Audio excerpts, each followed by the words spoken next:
What's going on, guys? Hope everyone had a wonderful holiday weekend. Let's make sure that my alerts are working here. Let's do a test. Might blow your guys' ears out, so I'm giving a fair warning here.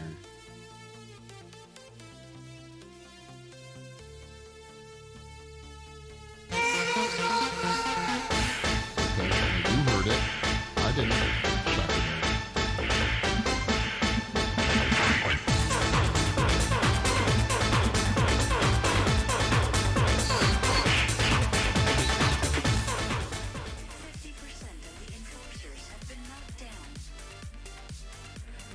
Number off. Close.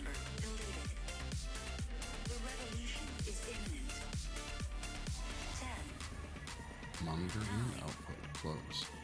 Let's try another one here, okay? Prepare your ears, okay? 5, 4, 3. You in my house, motherfucker! Well, I kind of heard it. It was pretty quiet. Probably pretty loud for you guys. So yeah, I was trying to think of shit that I wanted to do for the BDAY stream. Thanks, man. What's up? Lagged out. Loved your video, man. Loved it. It was great. I love the ending. I didn't really see the house blowing up. I didn't see that one coming. How many people did you get? You got at least one other friend to act in that, and then the little girl, right? So that was pretty fucking cool. Just looking around here, guys, real quick. Oh, I will go over some stuff. So sorry about my the TikTok stream yesterday, guys. I did not want to roll out the whole stream setup out into the studio for tapping the fiberglass, but I can. We are gonna probably be going over those molds here in a little bit.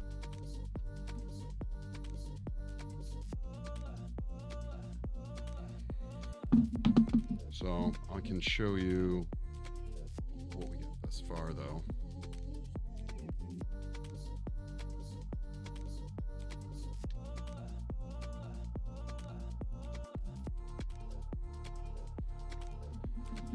So yeah, we tapped these yesterday. Tapped, it was like 4 or 5 layers. Again, doesn't really matter. So if you guys remember, we built these out. Clay, we did the silicone over them, and then we tapped fiberglass on them. That's what I did yesterday on TikTok. So yeah, his cousin was the actress. His friend was the dad. Flashback. Nice. His little sister did the voice. Nice. Due to time and the holidays, it's a little wonky, but it worked. Looks good. Yeah, these came out nice. I already ground them down today. That's what I was doing this morning. So we'll peel off the clay and show you guys what's underneath. But first, I got to hold up to what I was talking about, which is I was trying to think of a cool thing that we could do for the BDAY stream. And I thought, you know, it would just be cool to do like a cool little retrospective, go over some artwork. I don't know if you guys have seen, look at some really old selfies of me back maybe when I had hair, you know, less beard, but more hair up here. So we got some pics to go through, and then I can kind of talk too about some of the stuff I learned doing all that fun jazz and whatnot. So why don't we get started with that first, then we'll move on to cleaning these bad boys out. So go here, assuming it hasn't moved. All right, so the first picture, it's going to be shocking, guys. This is me when I was like 17 maybe, or 18. Okay, it's pretty embarrassing. Unfortunately, because of Twitch too, I had to make sure all the pictures were safe. So unfortunately, you guys don't get to see many behind the scenes pics that I would have loved to have shared. But here we go. Let's do it. Blam! Look at that. Look at that handsome devil. This is back in my hometown. Now you're gonna probably see some even older pics. It's not black and white because I'm that old. It's black and white because everything I shot back in the day, even when I handed my camera to my friends, I always shot in black and white because I had my own my own dark room that I could do shit in. So this actually was the first latex mask I made. I was probably 14 in this picture here. Okay. This, you can't really see it that well. Maybe the next one is maybe a little bit, but no, wow, the next one's worse. So, it was like a goblin head, and then I made an ultracal mold around it. That's ultracal I have in that little cup right there. So, it never was big enough to be worn. I sculpted it on a bust from, at the time, was Monster Makers. You can still get cool ass shit from Monster Makers today. Cool busts to sculpt on, but I didn't add enough clay, so it was, well, I did end up casting it. That 90s haircut, dude. Yeah, right. Would have this been the 90s? Yeah, it would have been like right around the end of the 90s for sure. I was such a little Pugsley, okay? I absolutely was. I'm sure there's worse pictures coming up. I tried to organize them from oldest to newest, but I make no promises, okay? We're going to jump around a little bit, all right? But yeah, so there's that. Where are the other ones? Maybe they're coming up. I don't know. Okay, here we go. There you go. Booyah. Look at that. Just a wee sculpting, baby. Did you enjoy my death? I mean, I liked it. I thought it was a good death scene. It was a quality death scene. So, all right. This was before that other picture you guys started off with. There's actually this weird skeleton thing in the background here in the studio where my pops had. This was like a frame for a pigeon costume that you would wear, like a harness. It was made out of PVC. Anyways, there we go. Look at how handsome I had. Had to fall 10 times for that. I was aching after. Funny, I'll go into a similar story here in a little bit. I suck at falling. Actually, so what's really crazy is these are years apart. See this stupid fucking pigeon thing up here? Bam, still there. And this is like 3-4 years past. I forget how old I am in this pic. Look at that stupid mustache. Look at that dumbass mustache. What was I doing? I don't even know. So around that same time, I started going to college, started doing photography, and we took this tour through Chicago, visited all the art galleries. And there's this one place that just had tons of mirrors, and I started snapping pictures. Look at all that hair. God, I miss that hair so much, guys. I miss it. I miss that hair. The oldest picture of me at my worst point in my life, when I was the biggest ICP fan ever. Okay? Live for it right now, guys. Live for it. This is it. I feel like I'm looking at a behind-the-scenes stills from a Tarantino movie. Yeah, right? Okay, big ICP fan. My dad was cool enough to actually do the stupid little braids. Never again will I have those braids. I still listen to ICP. I'm down with the clown tongue down the ground. This is where things start to jump around a little bit because Dropbox didn't do a very good job of the whole time thing. So this little icon down here, my buddy and I think Kyle liked ICP at one point. That sounds about right. Doesn't every angsty kid end up going through an ICP phase, or is that just me? This was about 10 years ago. A buddy of mine, we'll redo those braids in your beard, right? No shit. A buddy of mine at the time and I decided we wanted to do a Etsy shop, and we called it Ramhead Effects, and this was our little logo down here. And the whole point was to sculpt and make really fast, really cheap, really cheap, what's the word I'm looking for? Latex masks. So we just did the front part of the mask and then did like a black shroud that was glued to the front part. I sold a few of these back in the day. This is just another pic of it. Yeah. What did we call? I forget what the name of this guy was. I think we sold him for like $45 or something like that. Probably whilst he's sleeping. Ugh. No, please no. This was another one I did. It was like a really basic zombie one. So like, again, this was maybe 10 years ago, roughly. Again, just the front half of the mask and then your basic standard like black hood, if you will. Another creepy picture of it. Oh, so this project was really fun. We had to do this at work. We got hired by this dental company that designed these. You see this shitty rubber thing here. So this is a normal hard plastic skull. You can buy these at like pretty much anywhere.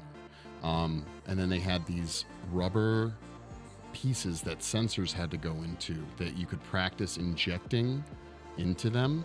So for people who were learning how to do the Novocaine shots, training for becoming a dentist, that's what these were for. They wanted more realistic ones that didn't. I think they didn't want this huge weird lip on it, but they wanted a full face and everything. So this is what it looked like beforehand. There was like the upper gums and the lower gums across the maxilla, but also down here by the mandible. So we had to redo them. I think yep, there we go. So they wanted the lip up at the top part, but they didn't want the lip down here. So we changed it and we sculpted the gums more closely to the teeth, changed the color, whole 9 yards. But they were still made out of silicone, so they could insert their sensors anywhere they wanted to. So there you go, another one. Some cool skull molds behind here. It was a fun project. It was a really quick turnaround and a pain in the ass, but that's what it looked like afterwards. We had to sculpt it was like a really like generic training head, right? So you could open the mouth and you could move the lip aside or the cheeks, and you can inject into the jaws. So yeah, God, what a weird face that was. It was a trip. So I don't know if you guys have seen on my Instagram, I think it is, I did a Joker slash with appropriate facial expressions for the dentist. Yeah, exactly, because no one's happy to go to the dentist. So Big Steve. Wait, what? Big Steve. This is I did a what's this called? I did a silicone mask. I want to try my hand at a silicone mask. So this is after I sculpted it out of clay, and then I was building the wall for it, like you guys have seen me do here. This ended up being my Joker mask. We're going to have some pictures that come across from that, but I just thought this was a really cool pic showing how you would make a mold for a whole silicone mask. There you go. So he had a nice little smile. It ended up being a Joker mask, like I said. So when he was painted, he actually had like the Joker look to him, and we punched green hair. Another thing I think we ended up selling on our Etsy shop back in the day. Yeah, so it was a lot of fun. It was one of my first major on my own silicone projects. All right, this is kind of a crappy picture because apparently I took it with my phone or something. But during that same time frame, my buddy and I were hired to make these. Use that mask for that crime, yeah. We're hired to make a stilt costume for that looked like a creepy tree. It was for a Halloween rave in downtown San Diego, and this was my like really quick sketch drawing of what I wanted it to look like. Unfortunately, we never got any good pictures. I think we will come across, it might even be the next ones, of them in action, but they were like pictures people took at the rave, so they're not very good. But we were, all things considered, pretty happy. So this thing was what, like, I think your average stilts make you, add like 4 feet to you. So if you're 6 feet, you're basically going to be 10 feet tall. So this whole thing ended up being quite large. Oh, there we go. So after that silicone mask was molded and casted, we went ahead and punched a bunch of hair into it, even eyebrows. I still have one copy of this thing around, and it was like a creepy Joker thing that we ended up going for. Luckily, a coworker of mine at the time had a bunch of Joker-esque costumes. Actually, this guy who's under this mask still works for me today. Yeah, we sold them for, I think it was like $600. His ICP love came full circle. Yeah, for sure. I ended up painting a few different versions of this mask. One that was more like a clown thug versus the Joker himself. But I think I sold one for $600 and I paid someone $300 because I did not ever want to punch hair again. So they punched it. And all this hair was just cut off of a really crappy like Party City green wig. It was garbage. Where are we at? Oh, so there's gonna be more pictures from this project, but my graduation, my I guess you would say senior or final project for school was an animatronic. And I decided to make a full size quote unquote goblin. I think he stood about 4.5 feet tall. So his eyes, they moved, left and right and up and down. His mouth open and closed. His lips had a curl. Matter of fact, on Instagram, I shared an old video I found of the lip curl animatronics that we did. And then I made his whole body out of foam and iron, not iron bar, steel. I don't know what you would call them. Steel pipe, I guess. So, but yeah. Just some more pics. You can see here, he kind of roughly. I regret this background for him because he just blends right into it. It's really hard to fucking see him. But what's up, Transformer? How's it going, man? Just going over some old pictures. Happy birthday. Thank you. Thank you very much. Much appreciated. Thanks, man. But yeah, so again, this was sculpted out of clay and then molded. His hands and feet were sculpted out of clay and then molded. And then the rest of him was just kind of kit bashed. Even his stupid head. This was, like I said, my last project in school. So even this is 12 or 13 years old. Some teeth I made. Okay. Some dentures. Let's see. So these are ultracal molds. This was what's called a multi-piece mold or a multi-piece appliance. I have more pictures of this too coming up, but these are. So you're 69 years old? Yeah, exactly. I'm ancient. So these are just pictures of the product that came out of these molds. So there was a forehead piece, there was a cheeks and chin piece, then there was a lip and nose piece that created this guy. So I hated doing that kind of stuff. I really did. This was also from school. I did one of my latex masks that I've done. I think this is the first one I did. I think this was the first one I did where it actually could fit. So again, the final product and then the mold that it came out of.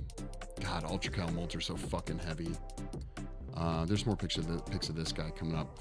This was the goblin hand mold. So that goblin you guys saw a few frames ago.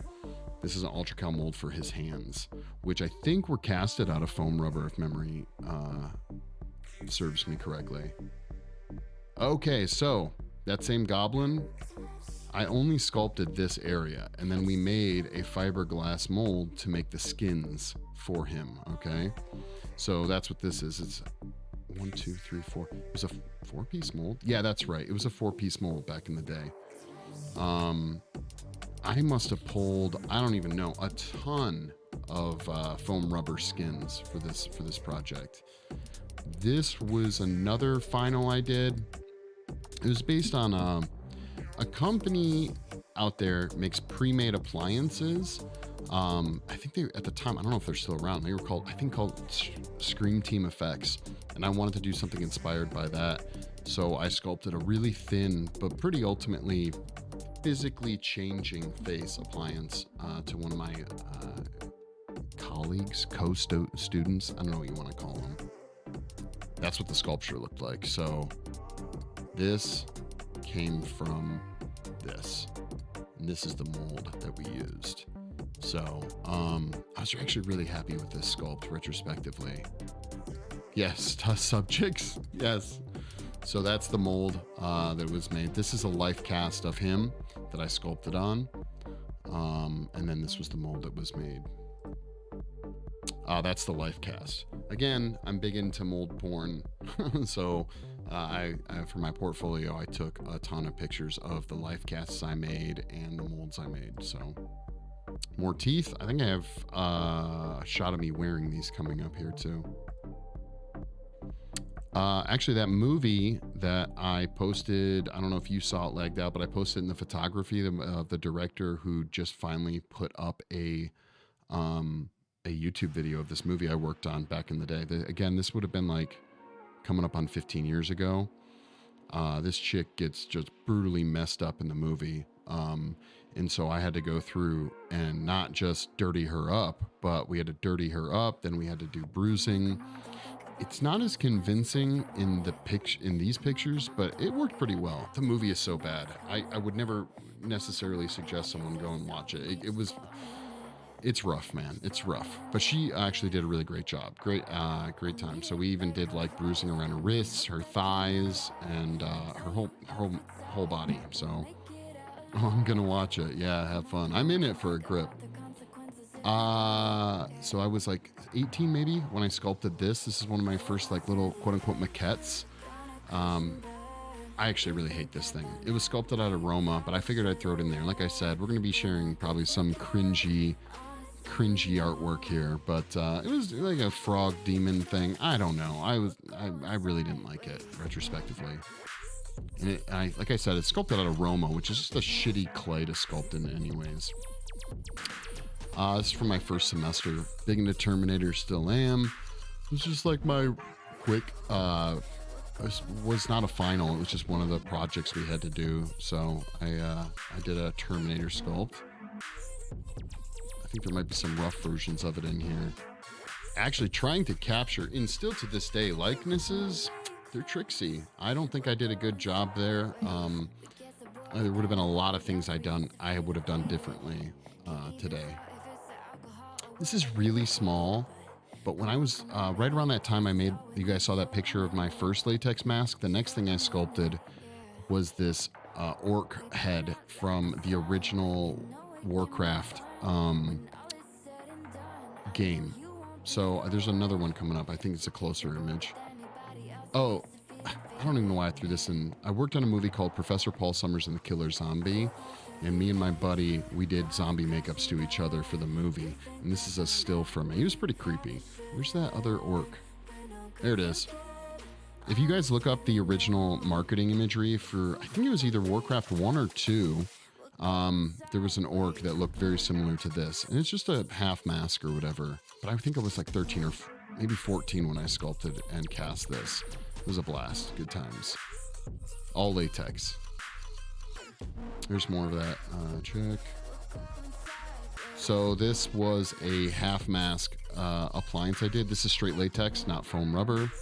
And this was before I went to college. For Halloween, I did this. And the craziest part about this particular makeup was that I had a beard under here. I had a goatee that I just like crunched up and like folded up in and then glued the piece on.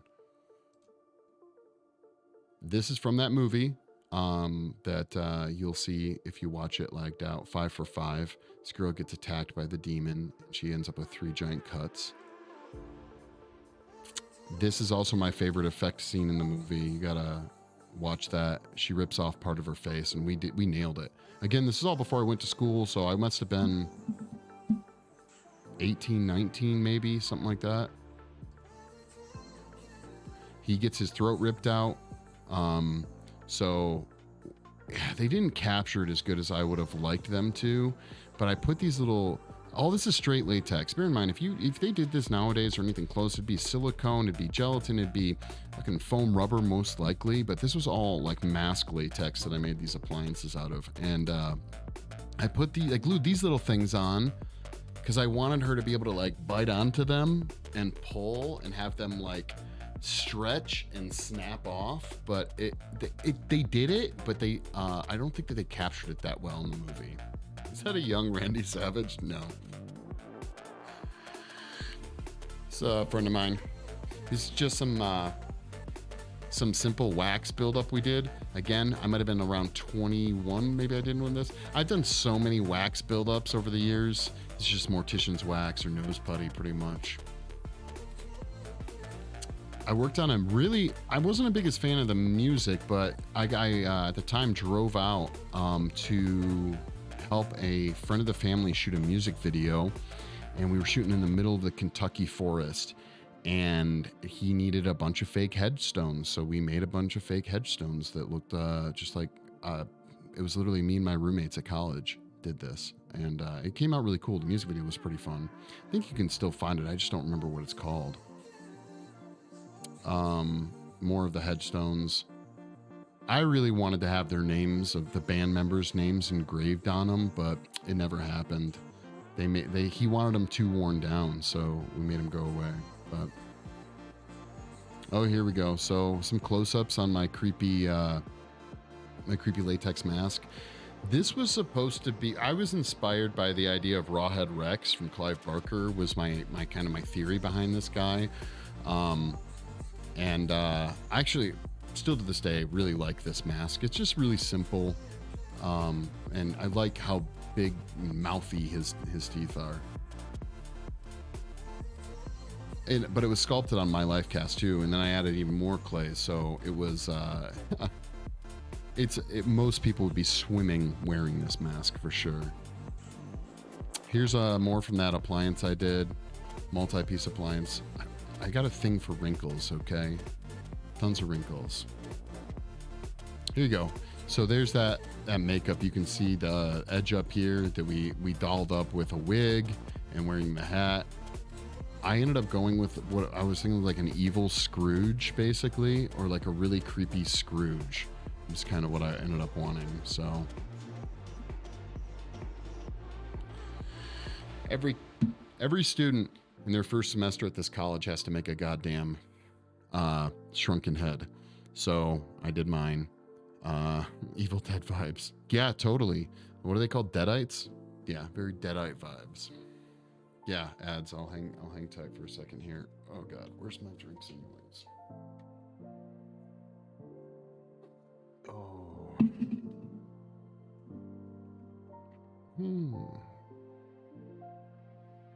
How we doing, Twitch? We're hanging in there. Let me know when you guys are back. We're on express elevator to hell.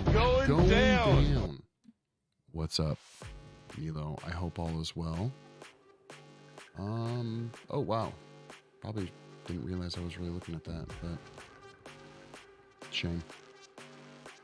What's up? A pizza ad. How are things going, Milo? I hope well. Hold on 1 second, I'm gonna check something.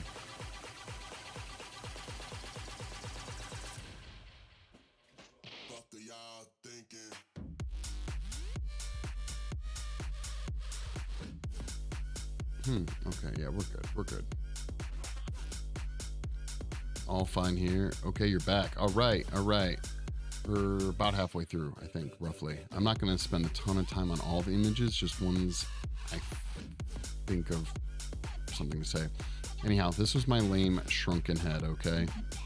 Everyone had to do, and I think they still do them to this day. It was a hair punching technique, a sculpting, and molding technique. Actually, I guess it's a good idea if you're just learning how to do all this stuff. So it has a little bit of everything. You got to paint it, you got to sculpt it, you got to mold it, you got to punch hair.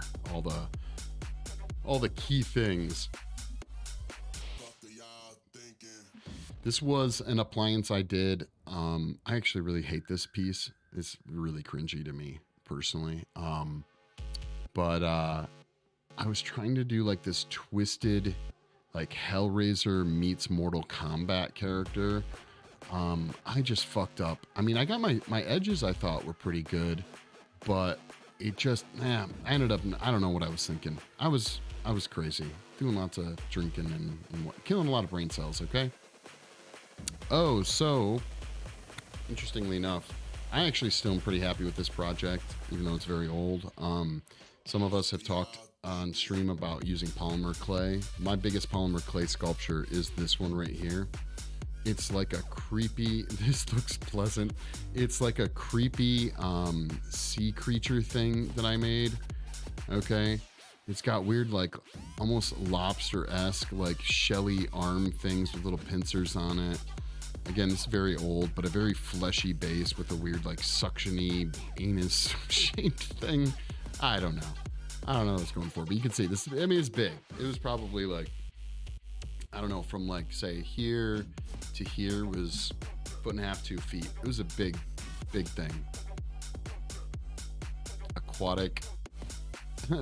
Sorry, like, but yeah, exactly. It was a fun project. My shitty shark. They made me sculpt an animal. I picked a shark, and it was garbage. Couch Trolls. What up, Couch Trolls? How's it going? Thank you so much for the follow. Much appreciated. How's your, what day is it? Monday. How's your Monday going? Hope your holiday is your holiday weekend was awesome. I greatly appreciate the follow. We're just going over my old artwork.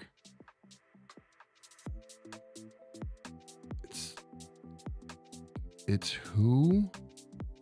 Dost? What?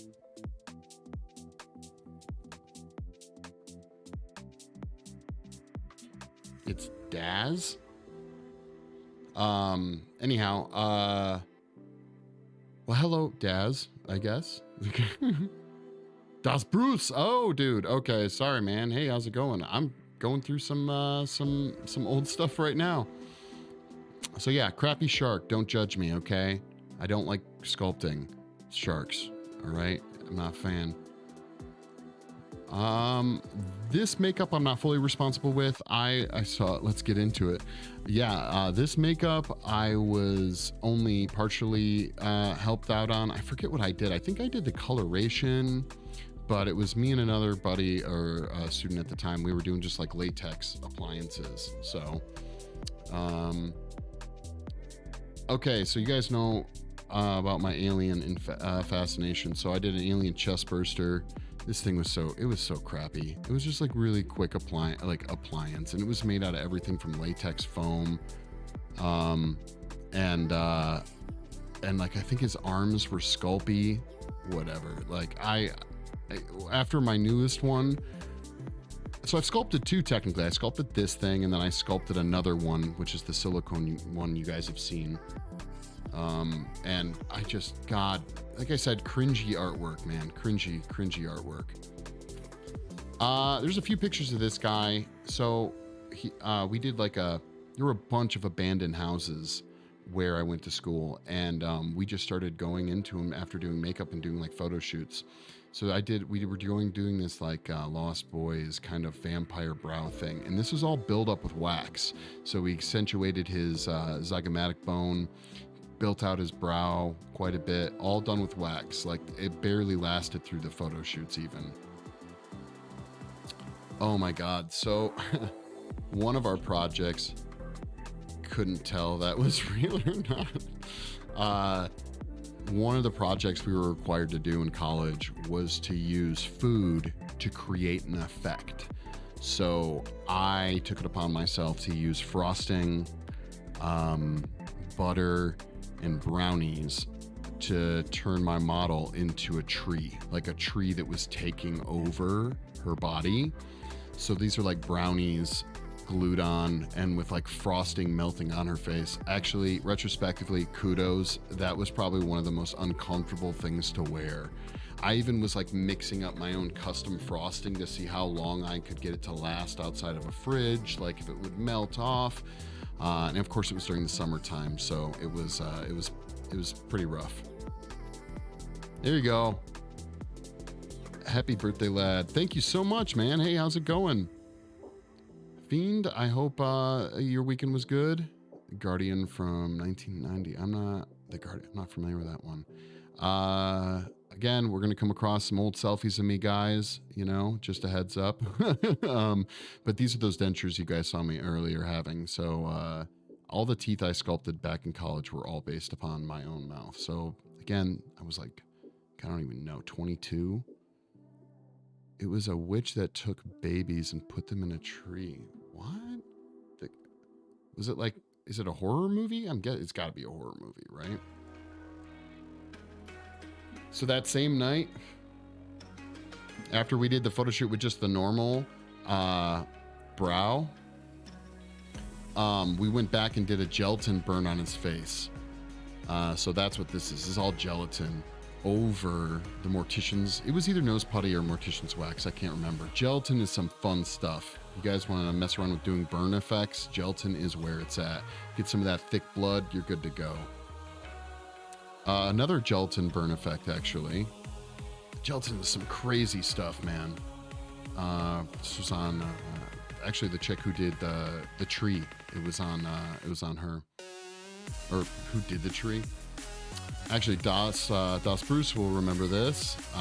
This is behind the scenes from that movie that I posted, lagged out in Discord, with a face rip. She's kind of turning into this like goat demon. Yeah, so that's lots of fake blood on that shoot.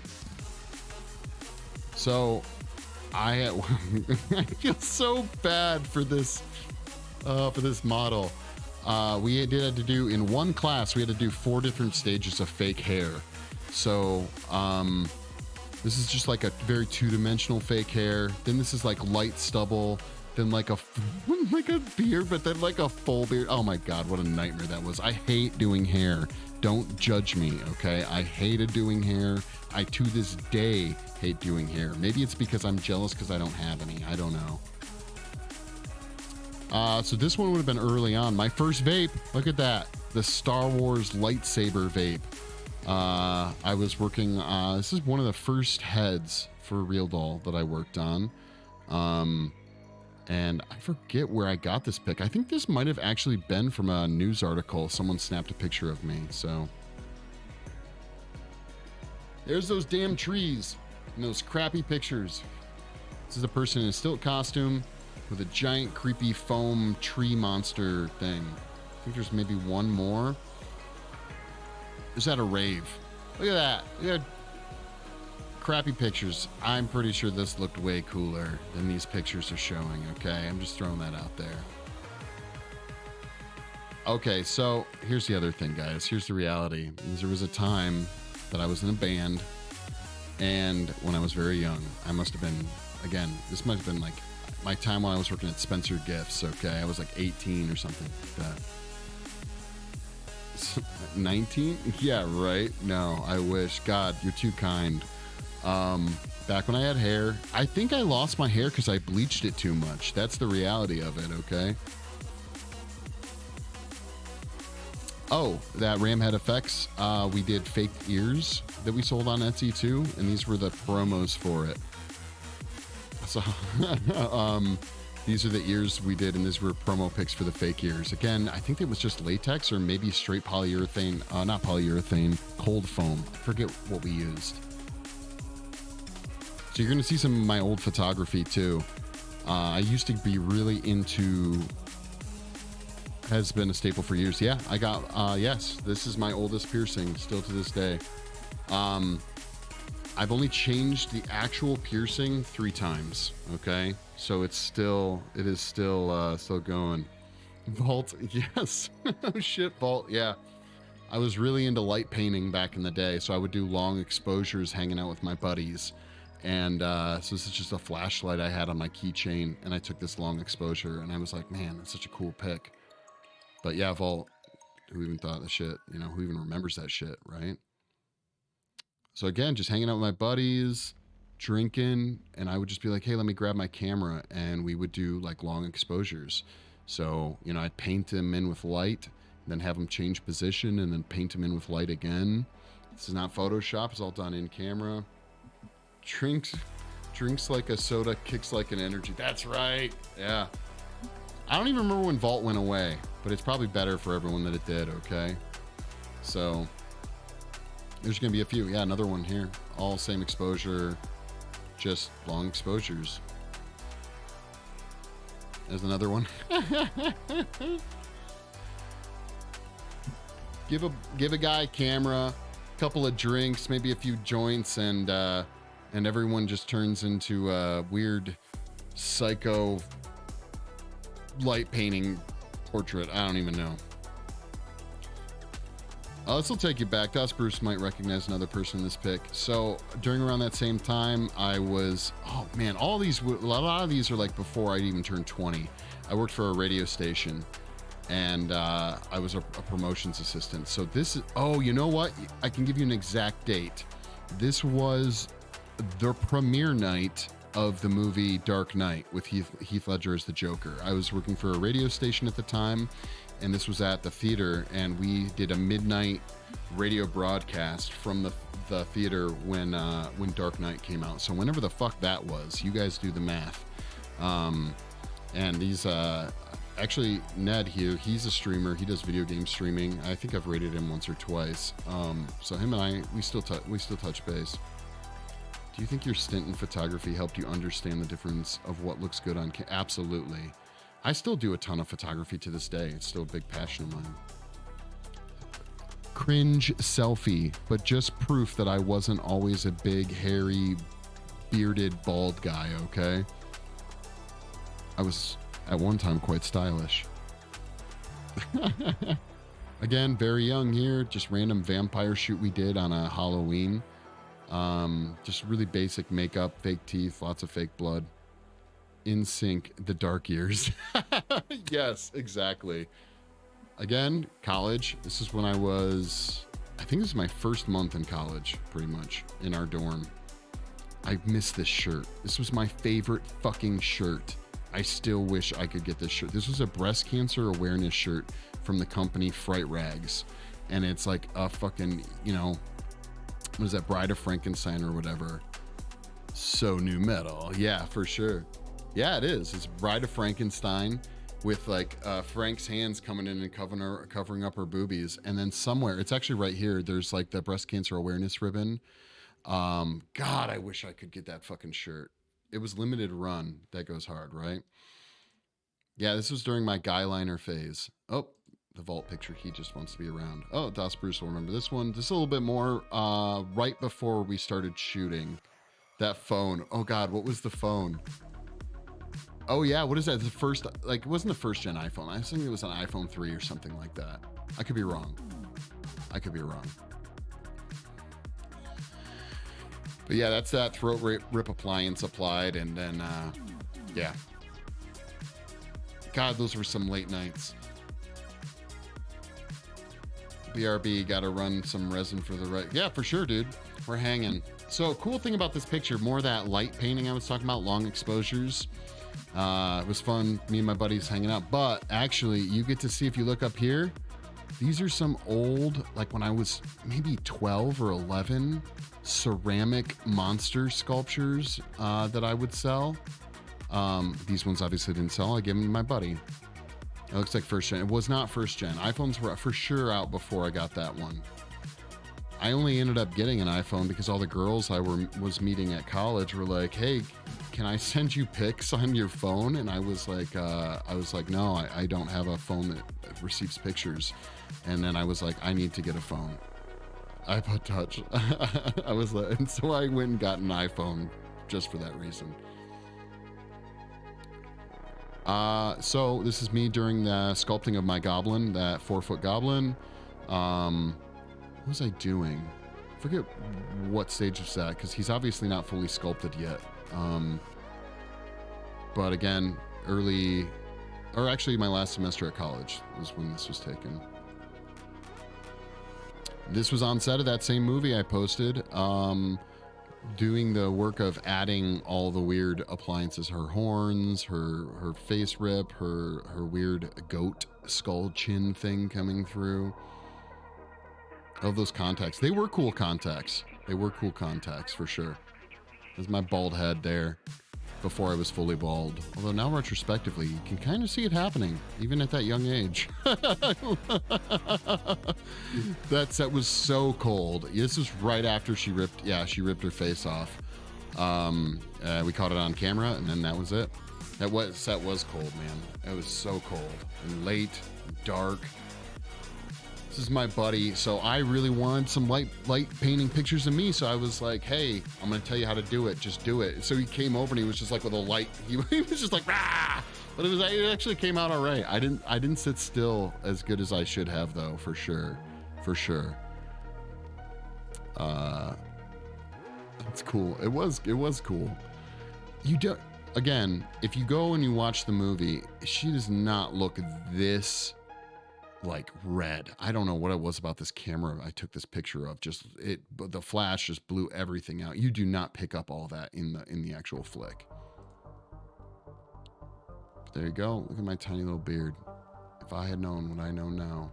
Why don't I have my septum? Oh, I think I was working for the radio station that day, so I had to take my septum ring out. I was working for one of the easy listening channels, and you couldn't have facial piercings when you worked for one of those radio stations. But I think, let's see if can I zoom in here? I need to know. I need to know.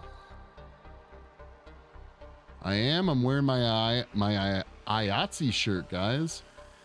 I'm wearing my, what was it? The local, I don't know, Das might know. I forget what one it is, but I was briefly an IATSE member. Very, very briefly. Inside that goblin, radio listeners hate saying, well, it's a live broadcast. There's like fans show up and shit. This is what was inside the goblin, okay? And that was a drunken night of partying where I put my foot through the wall, I think. Or maybe my friend did, I don't remember. Okay, so for that same demon movie, if you guys get a chance to watch it at the very end, the demon, you get to see the demon at least for a brief moment. And we wanted to have 4 arms. So I was talking to the director about how someone could be like essentially tied to my back or something, and we could have like 4 arms and some extra legs sticking out. You don't ever really get to see it that much in the flick, but ended up being the chick who we applied all the makeup to. She ended up getting like attached to me, and her arms were sticking out and my arms were sticking out. It actually, I mean, for a quick, effect, it worked pretty well. Again, that's from On Set. Again, the flash just doesn't do justice, but that was from On Set, that movie too. I think we went over this one this was right before I went to college. Or no, this was before my visit to go tour the college. I thought they would need portfolios. They didn't. So this is just, again, wax buildup. A close-up on that mold. So fun thing about these polyester resin fiberglass molds, I think like that you were hanging out in my TikTok stream yesterday. This is a polyester resin mold. This is not epoxy.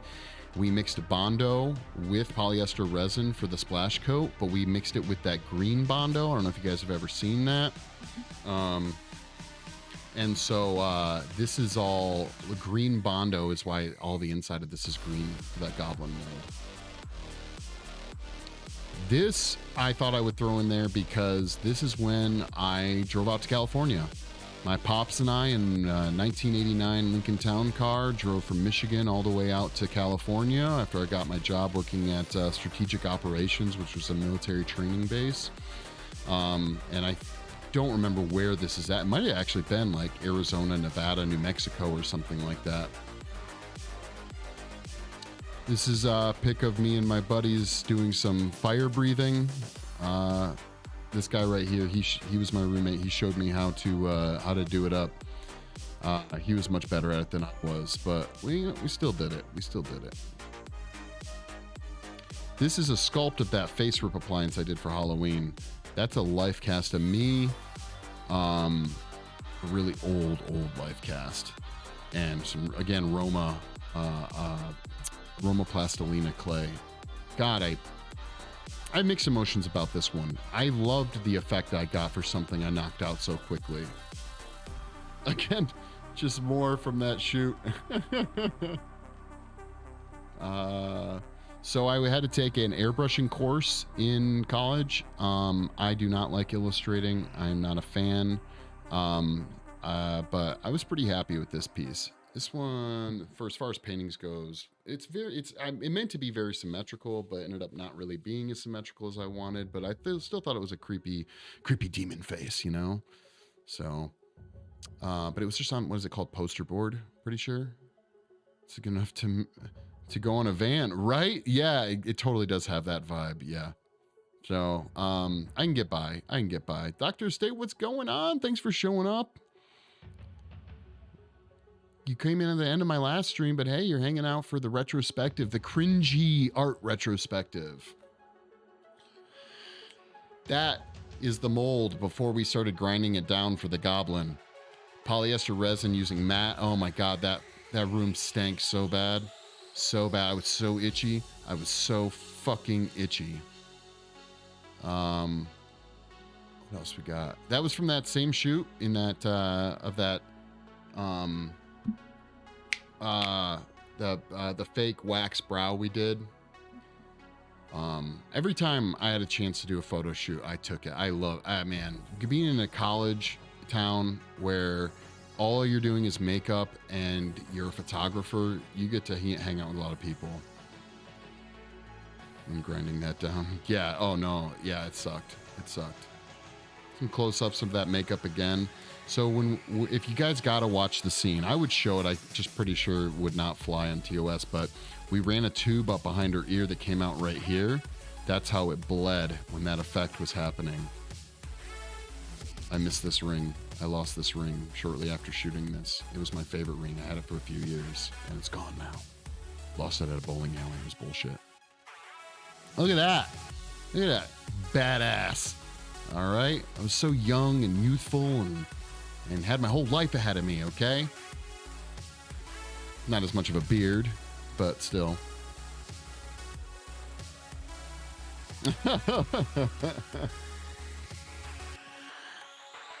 More from behind the scenes. So, I didn't have a ton of pictures from when I was working at strategic operations, but you are a rugged pimp now, sir. Yeah, right. I'll take that. Rugged pimp, I'll take that. Okay. So, this is a mold for something that's called a cut suit. It was a very thin silicone piece that someone could wear over a fake chest and a fake guts.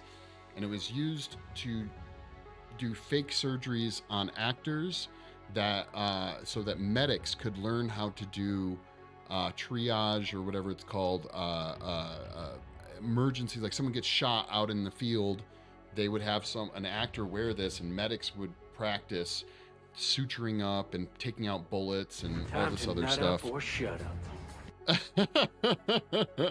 Nice. So this was a mold for it. Again, polyester resin we were messing around with. This is inside a cargo container. You guys ever seen those big metal cargo containers? The fiberglass area for this company was out in one of those giant metal shipping containers. And so that was that. I think I have some other stuff. Look at that. Handsome devil. Back when I smoked cigarettes. God, I miss cigarettes so much. Anyways, and hair. I miss my hair. Oh, so this was my original sketch for my goblin. That's me standing next to him. So he's about 4 feet tall. I used this as my reference. Okay, so here's the thing about this picture, okay? I don't know if there's more of them. We, in college, had to do celebrity lookalikes, and I was one of the samples from the instructor, and he turned me into Boy George. This is actually one of the crappier pictures of it, and for a selfie, I fucking was like, all right, I'm gonna fucking look badass. So yeah, that was me. There might be more, just a heads up. So more behind the scenes from the cuts that we did for that 5 for 5 movie. Again, if you guys want, the director did post it on YouTube very recently, and I actually shared it in the Discord, so you can go watch this movie. It's about 45 minutes long, just FYI. This is my buddy before we did that Scream Team X-esque appliance, getting ready to do it. He looks like, it took us like 4 hours to apply. It was a pain in the ass. You're watching it now. Again, the final look before we added the blood. I think we had 2 nights where I had to apply this. I can't remember exactly. More random makeup that we did during college. This is another shot from that night. Man, we had so much fun. So much fun shooting.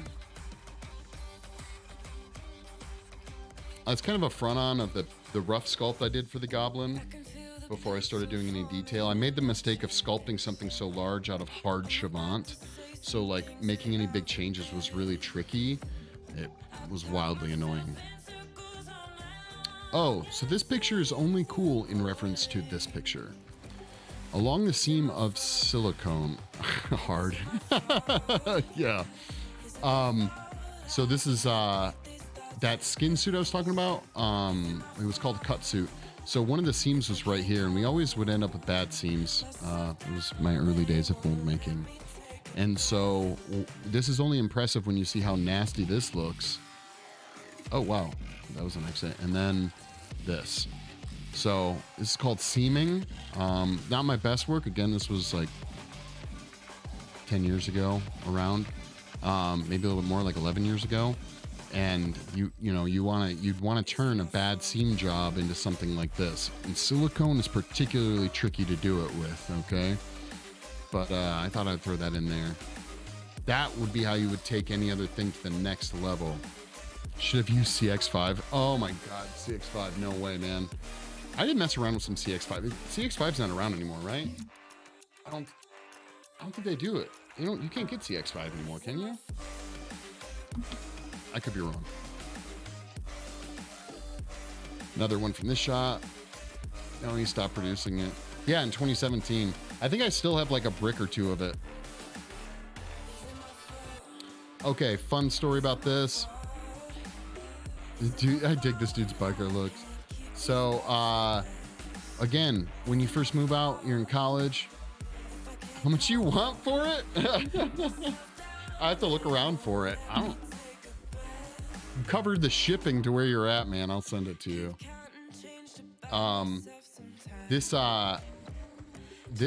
So when you're poor and you fucking have no money fresh out of college, you have to, live in a room with another human being. CX5 now collector value? Really? Wow. I never liked working with it personally. I wasn't a fan. But I never had any need. I could see there would be certain uses for it. I don't even know if it's a full brick. They were like Hershey bar size. I don't remember how much I paid for it. There was rumors he was going to do a 3D printing material. All right, I'll hold up. I'll hold up till the ads are done. In small scale, it's great. Yeah, I mean, I used it once. Did he actually end up making the 3D printed stuff? He made a filament. I'm guessing all of it just went to the wayside. And he never ended up... Wait, why did he cancel it? Why did he shut it down? Just not enough interest? Because the 3D printed stuff is pretty cool. I didn't realize he ever did it. I don't know. That's the only reason I would probably get into it. I think health reasons he stopped producing. Really? Okay. Yeah, the 3D printed filament aspect with CX5 was something really, really cool to me. But just because of the fact that one of my biggest problems with 3D printed sculptures, and they've gotten better, but there's still issues, is I don't like seeing the lines. Who figured out a nice substitute back? What is it? I'm curious. So this is a bunk bed we custom made for our, was it king or queen size bed? So me and my roommate could literally live in the same bed, like bedroom together, because we had to save our money. I might have more pictures of it. Again, back in the day when I was in a band, kinda, sorta, I don't know, it was silly. Back when I focused on music more, let's just put it that way. When I was but a child. More from my road trip out to California. I'm back. Did I miss any super cringe selfies? Yeah, here, look, there's one. Bam, cringe selfie right there, okay? By the way, I don't ever need glasses. I've never needed glasses in my life. I was so cool that I wore glasses. I still do this on occasion. That I wore glasses I didn't need just to be even cooler, okay? What's going on with my head? Is anyone else seeing this? This is just like a weird, like, what is up with that? I think it was called Relax. He posted the ingredients online. Oh, I'll have to check it out. You're one of those people. Yeah, I am. Okay. I did guy liner. I had fake glasses, whole 9 yards. I think I have a picture of my car too. It burned oil so bad. If you went over 65 miles an hour, you're just burning through oil. Oh, is that? Wait a minute. I still don't know what's going on with my head. This is really creeping me out in this picture.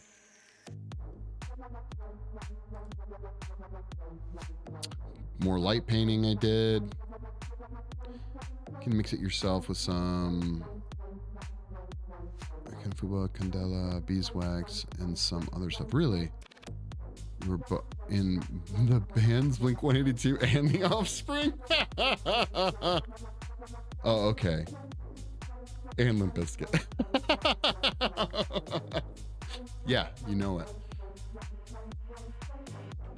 Yeah, so great thing about this picture is the reason I even put this one in here.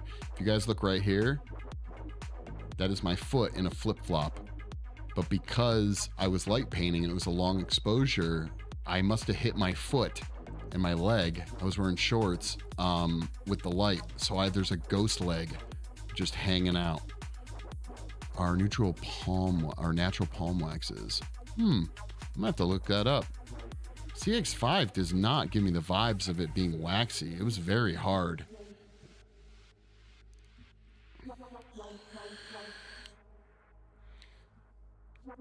I always had a thing about putting fake blood on. It was a good time, okay? So I'm just happy in this picture. Happy birthdays! What's going on, Sticks? You missed the cringiest picture, Sticks, I'm pretty sure. I don't know how much cringe we have coming up here, okay? CX5 classifies... Really? Oh, wow. Have you ever used it yourself? I'm curious, because when I mess around with it, it might be a wax. It might be, but it literally doesn't feel like one when it's in its like solid form.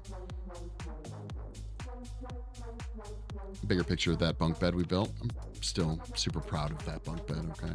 You missed some of it. I'm sure there's more, okay? It was the most robust bunk bed ever, okay? It was badass. More from that photo shoot with the wax build and some light painting because I was addicted to it at the time. Oh, these are all the skins. Yeah, it's hard like jeweler's wax. Okay. I've messed around with jeweler's wax and that even more is waxy. So it took me, how many? This isn't even all of them. It took me so many pulls to get a good goblin pull for my animatronic. Just, you can see here, this one had tons of air bubbles in the lips. This one had a giant one in the nose. This one had one around that same area too. We had this giant injection gun for foam rubber. It was huge for foam rubber, okay? Yeah, I must have, was it 1, 2, 3, 4, 5? I must have, there's more than that. I poured like 7 or 8 easily. This was the inside of the animatronic. So we casted the dental acrylic right to the polyester fiberglass. And this was kind of like in the midst of building out my animatronic and cutting apart the core on the inside. There she is. Call her Tabitha. It was a 1989 Lincoln Town car. And yeah, it was a nightmare. That drive, oh my God. Sucked. But she made it. More light painting. Oh, so this is after. So one of the things you can do with fiberglass is you can spray on your there's a word for it, gel coat, I guess. So we were messing around with some different techniques of spraying it on, and the gel coat we had was black. I actually don't like that at all, but this is after we sprayed on the gel coat of fiberglass versus painting it on, which still to this day I have no idea why we bothered doing, but whatever, I was new and didn't give a shit. So it's like, sure, let's spray some shit. This is that sculpt I was talking about for the face rip right here. There's a tube you can see right here coming out in this area. This ended up going behind her ear. I don't know why I built this. I don't know what the fuck I was doing. This is when I was really young, just figuring some shit out. But the coolest part about that effect was this appliance ended up being applied to that woman in the movie, but I didn't have a life cast of her. So I sculpted it on my face, which you can imagine is quite a bit fucking larger than her face. And it still fit, it still worked. I sculpted it on my face and we applied it to hers and put the tube in and lots of blood and everything. Blood always hides really terrible makeup. So again, putting that blood on. Look at that little pitiful beard, man. What was I thinking? Go big or go home. This has ended up being that appliance. I think you guys saw pictures earlier of that I put on that guy. It was a really minimal appliance. This is the life cast it was on. Foam rubber. This is my contemplative look when I'm on set. Okay? When you're sitting around just watching other people work. This is what you look like when you're not doing anything. Okay? That's it right there. Here are the feet. Some kind of close up on the feet and the other hand of the goblin. This is all latex right here that I painted on the back of my leather jacket. And I mixed a black acrylic paint in with it. And I just painted it on the back of my leather jacket and peeled it back so it would have a leather texture to it.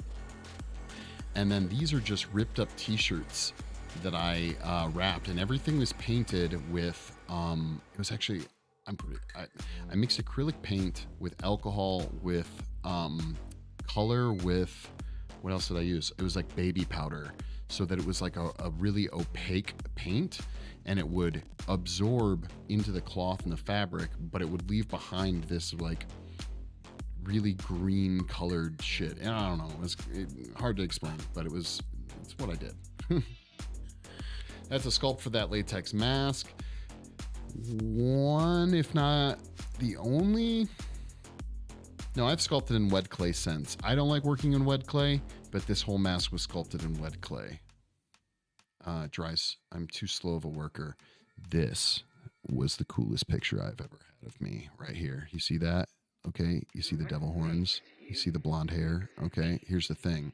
You also notice this is in the Spencer Gifts, because when I was bored at Spencer's, I would just take pictures while I was there. Wed. Yeah, I'm not a fan of wed clay. So yeah, this is in the Spencer Gifts while I was working and I was bored. 2001, probably. Honestly, no, it wouldn't have been 2001. It should have been like 09 or 08 or something. There you go. More fire breathing. Okay. We used to use tiki fluid to do this. Okay. There's other pictures of me doing it. I've done it more recently, but it's a blast. No pun intended. This is that appliance, that weird Mortal Kombat one I did. I was not a fan of this one. Water-based clay is life, maybe. Not for me, man. Give me oil-based clay any day of the week. More light painting. This is a long exposure.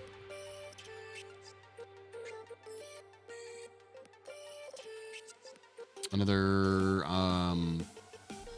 I've perfected my tear edges way better than this now, for sure. Is this camera obscura? This one was just a normal camera with a long exposure. I think we did a minute, so maybe less. Maybe it was like 20 seconds. So we counted. So he took this pose for 10 seconds, then quickly moved over here and I painted him in. Atlas Glass, long time no see. How's it going, buddy?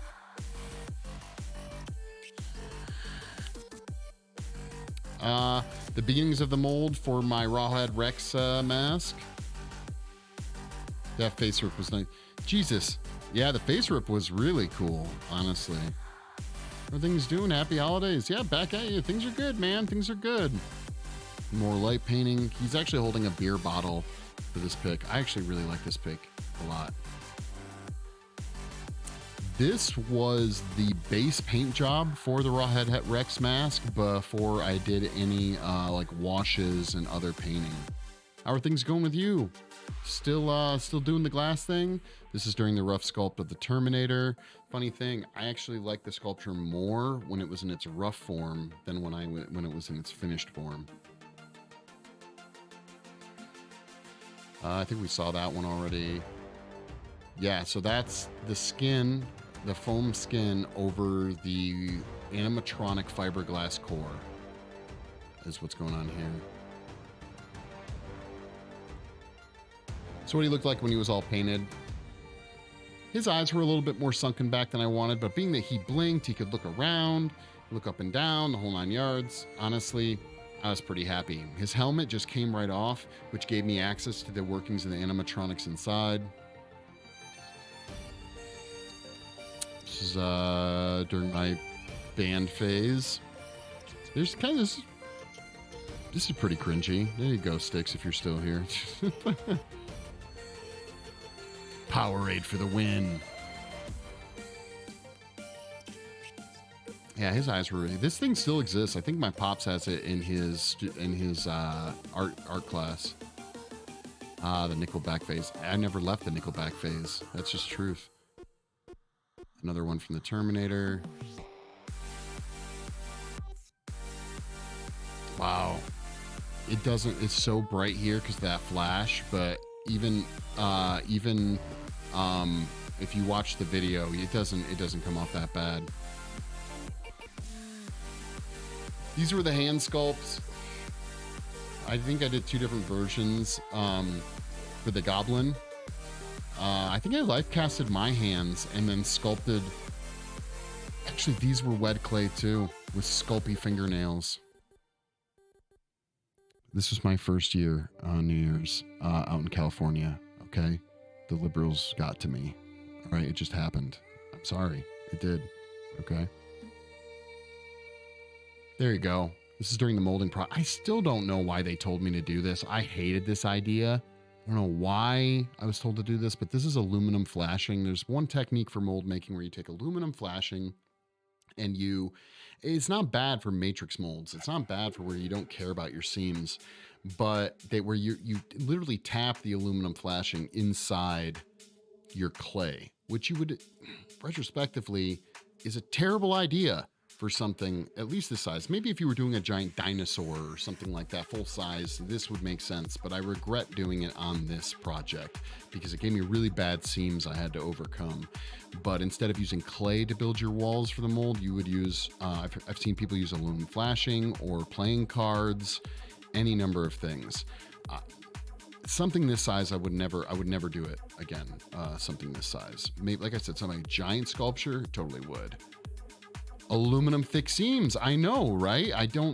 But at the time I was following my instructor's lead. He told me to do it. I did it. This was that stupid skin suit I had to do. I never got it to. Just clay wall is so much cleaner. Yeah, it makes no sense. This was I wasn't sculpting this. This was the picture I took before the mold I started making for this skin thing. The idea and how it ended up looking was, when it was totally done, it didn't look too bad, but the initial design looked weird and frumpy and whatnot. There he is.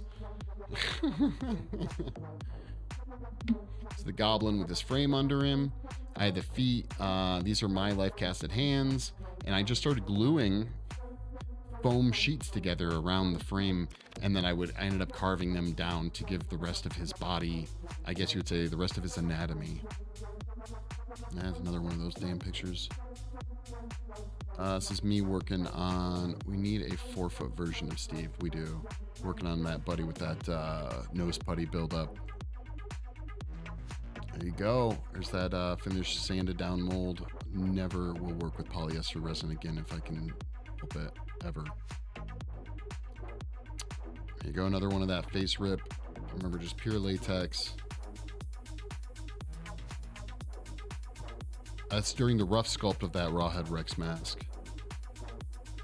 Again, when you're in makeup school, you get shanghaied pretty regularly to be involved in makeup projects, and they were doing this goth photo shoot at a that's what I'm looking for, at a graveyard.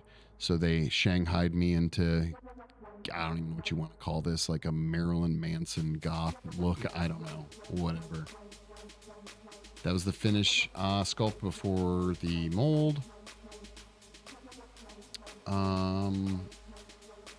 That was how the Goblin started out, right there. There we go. Some of the oldest pictures of me, okay? So this was 2nd grade. I went to school. My dad life casted me, and he made a Terminator appliance for me to wear. Can I zoom into this? Kinda. It was just like a really basic, I think it was latex Terminator appliance. Look at those brows, man. Look how badass my brows were, okay? Whatever 2nd grade is. I don't know how old you are in 2nd grade, okay?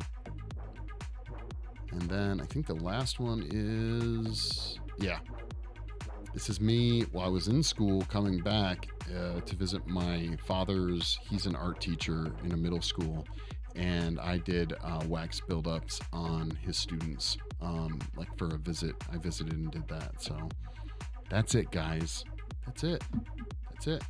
All cringy photographs aside, and whatnot. So I did want to get some other work done today, so we are going to work on that. But yeah, you had like roughly last 20 years. Okay, you got to see my juggalo phase, which I still regret pretty heavily.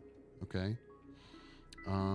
So we're gonna pull the clay off of these bad boys that we tapped live on, that we tapped live yesterday on TikTok.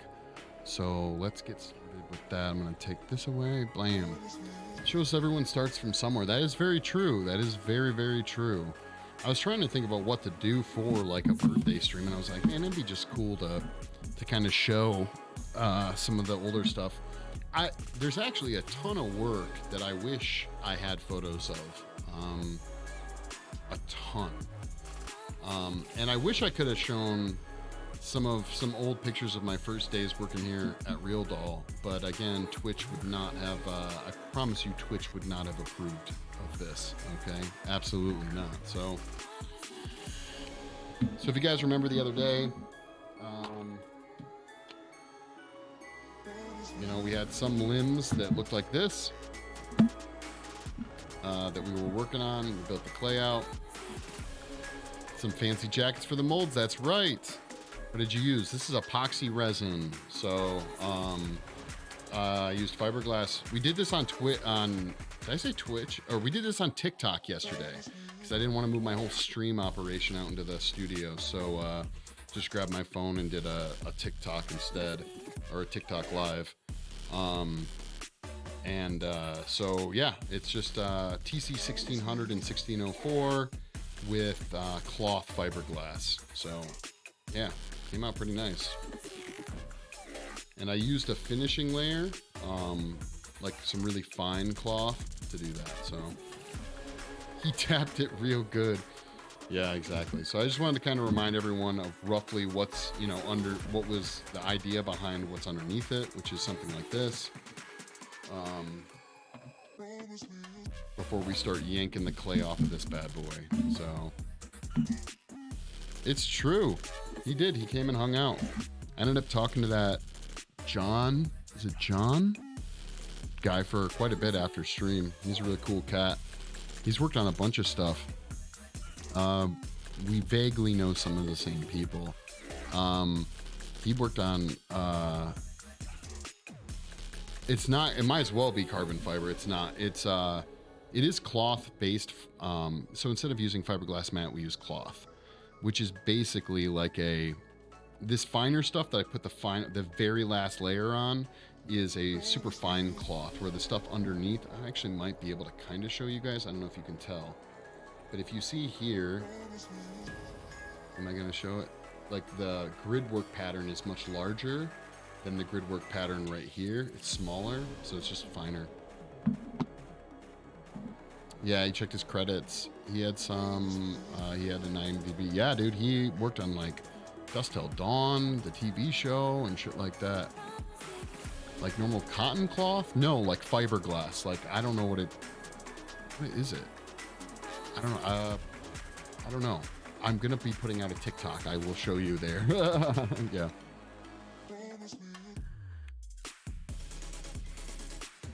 That's in resin or acrylic to make jackets when I mold Mr. Rotman. That's a good idea.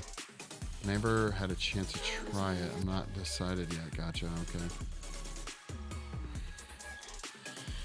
Yeah, no, fiberglass, it's the whole resin thing. Once you have the setup and you have the materials, it's cheaper, but not if you have a ton of plaster. Just do plaster, you know? But if it's not, if you don't, it's one of those things where I think fiberglass and resin is a cheaper way to go, again, for any project, only if you want to have the huge upfront cost of buying your fiberglass, buying the resin, and everything you need to do it. If you have no plaster, no ultracal, no fiberglass, no resin, epoxy or polyester, it doesn't matter. If you have nothing and you need to mold something, ultracal or plaster is always going to be cheaper as the upfront cost goes. But per mold, and trust me, I have done the math on this, per mold, you end up spending less money for fiberglass molds, especially if you start buying cheaper fiberglass matting instead of cloth. And you can buy polyester resin almost anywhere, at least in the US, you can get it pretty easily, and then use your MEKP as your catalyst. But the epoxy resins are a little bit more on the expensive side, but even still, I'm pretty sure for the fact that it's easier to move around, it's lighter, it's stronger. It's hard to say it's strong. It is stronger than ultracal. You can fuck up ultracal real easy. Whereas resin and fiberglass will last a long fucking time. Mathematical. Yes, exactly.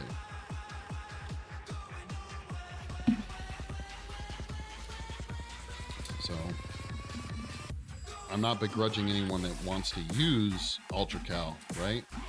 Or stone. But I'm tired of lugging around molds, man. I'm over it. I'm over that shit. Heavy ass molds. I look back at that. Even that one latex mask mold. Damn thing was heavy as shit. You know, if you can avoid it, you should.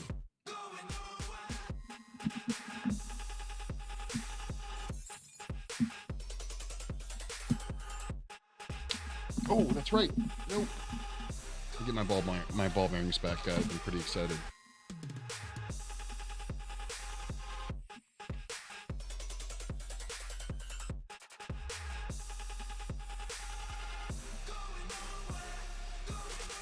Great, I've mixed up the different sizes. Awesome. Swell. Perfect.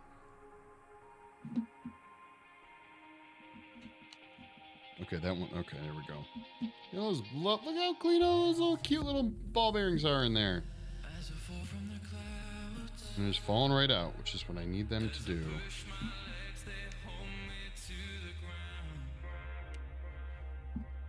I need to figure out where the stuff. Something called acrylic 1 is alternative for fiberglass. It's something we use to patch boats. That makes sense. Fiberglass like really popular. For boats, surfboards. That's probably the companies that use fiberglass and fiberglass resin are probably boat companies. Like if the ones that use it the most, absolutely. The weight is exactly what tempts me to try other materials. And then would we have a decent size? Yeah. Wait, how big is he? How big is your sculpt?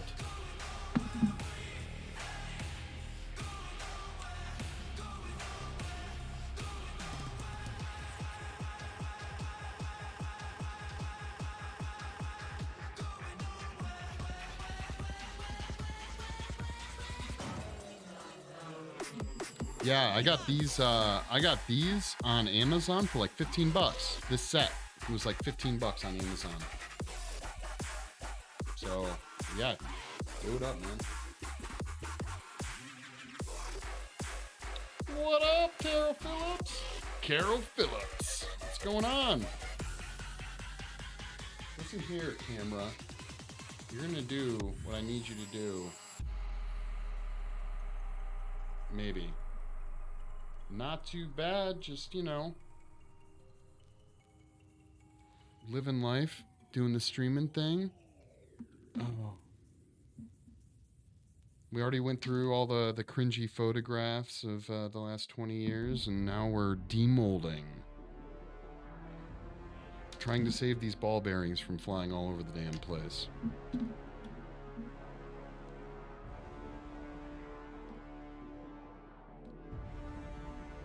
What is going on? What is this? Interesting. Wait. Sorry, guys. I'm figuring some stuff out while doing this here.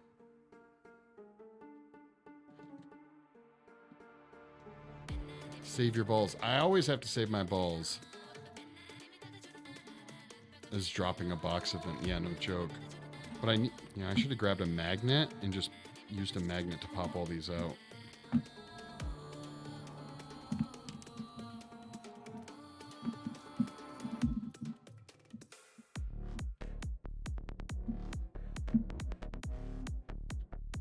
Hope you guys all, by the way, I meant to say, you know, happy holidays. Hope everyone had a great holiday weekend.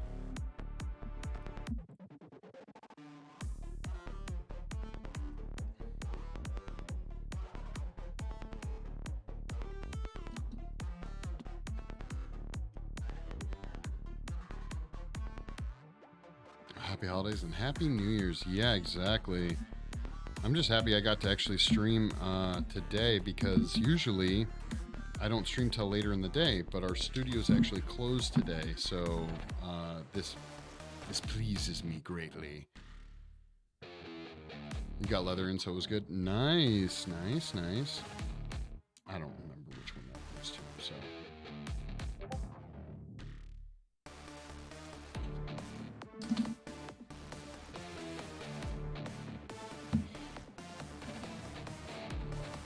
Yeah, I'm actually excited for the new year.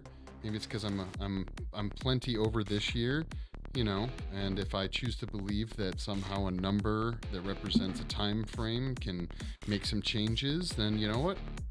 Bring on the new year.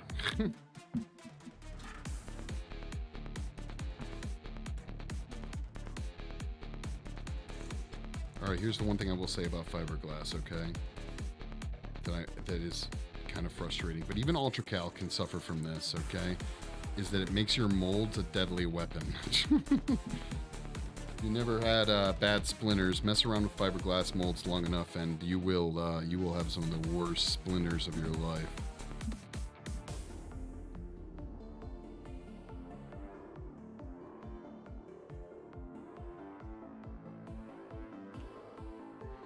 Actually, this is the biggest reason we wanted to finish these molds, guys, was to get my damn ball bearings back. Heck yeah, bring in the new year. Yeah, I'm excited. I'm excited.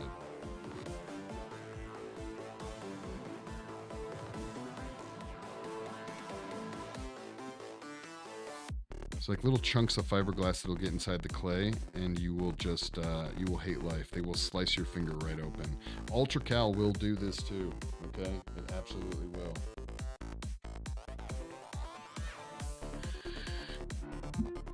But not as bad.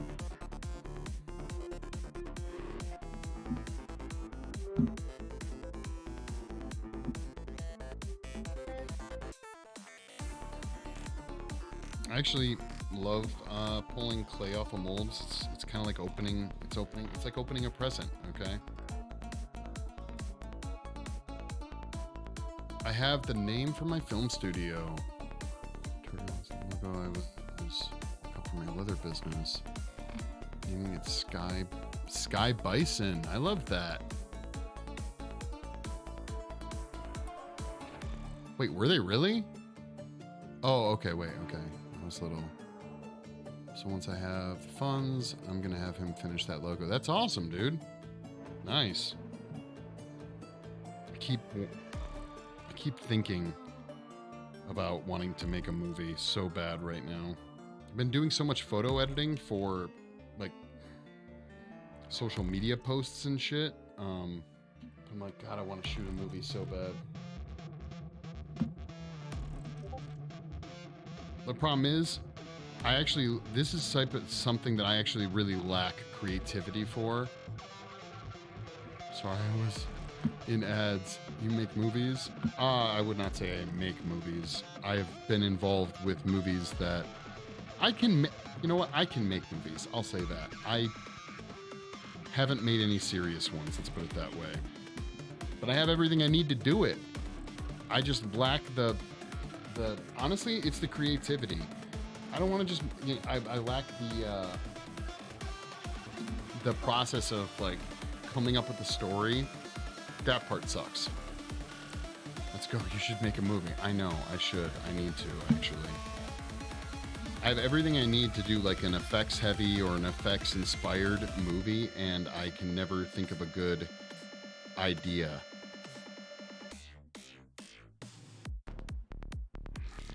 That isn't just already you know, been done 8 million times. I don't need it to be like the most original thing ever, but it would be nice to have some level of originality to it.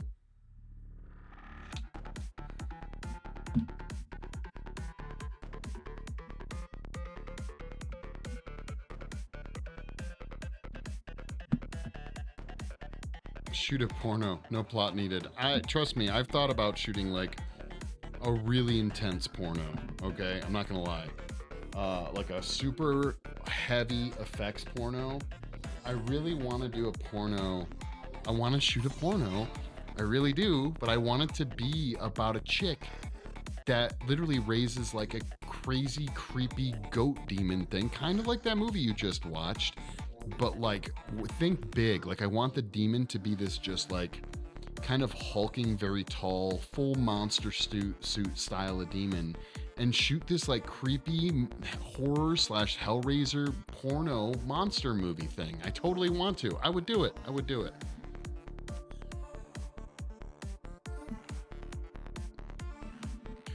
Bone Razor. Yeah, exactly. Yes.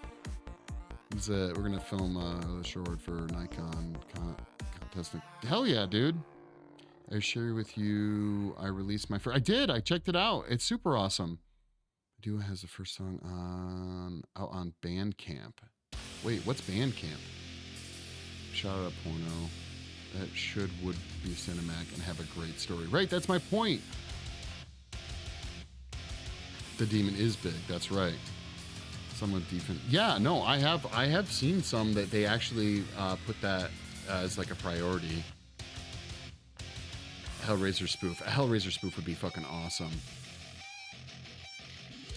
Oh, your song is on Bandcamp. You special effects guy, call me. Yeah, right? Exactly. Dude, I want to do one so bad, just like a short. Because a porno doesn't have to be long, right? You just do like... And, I just know that it would be a huge investment because I would want to make like a legit monster, like a monster suit kind of thing. The thing is that those are expensive to make, dude. They're really fucking expensive. All the molds and getting a good actor that can be inside of it. But I think it would be fun.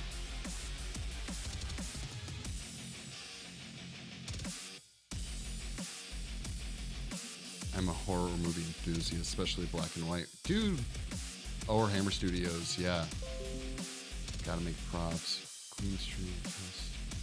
Live stream. What? Hold on a second, guys. What's going on here? I don't know. Props. I never knew you were working with special effects too. Just wear a face shield. After the video a friend sent me, cameraman got friendly fire. Yeah. No, I would do it. Oh man, I really wish there was this one company I was talking to that made really cool sci-fi adult porn, or adult porn, like there's another kind, like or whatever. Like just made adult flicks, and they were always those weird like impregnation pornos. I don't know, like, but they were really well done. And I don't remember the name of the company. I was trying to get in with them to do some monstery stuff, and it just never happened. Yes, exactly, like tentacles. Yes, that kind of thing. Yep, that's it.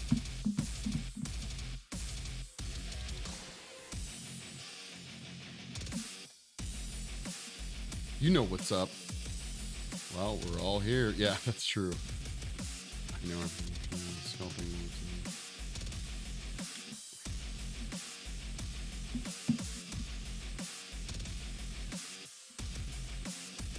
Yeah, it is true. It's like a Hellraiser idea, really, that I had, but more, instead of being like the creepy Cenobites, where they're like, you know, deformed or mutilated humans, I definitely wanted it to be more classic, like goat god or goat demon kind of thing, you know? Like the hooved demon kind of vibe, you know?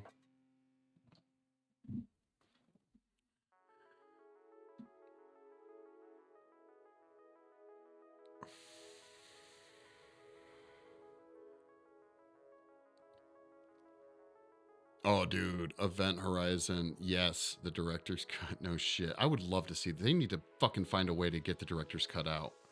I would watch that shit in 2 seconds. I don't think they ever will. I think Event Horizon's one of those ones that the film burned up. The original, like, literal film burned up, right? Don't cut the director. Yeah, exactly. Alien. They must have an alien porno. I'm sure they have an alien porno out there already. They must. I mean, that's why the chest burster was even made, was to be a sex toy for the Monster Cox product line. Still, it technically can totally be utilized as a sex toy.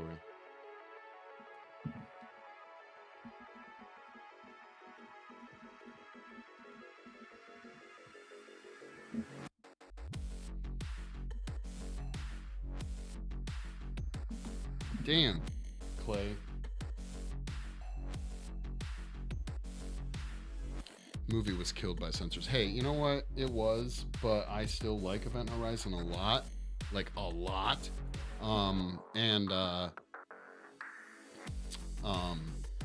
To ever get a chance to see the original cut would be really fucking cool. That movie is still to this day probably in my top.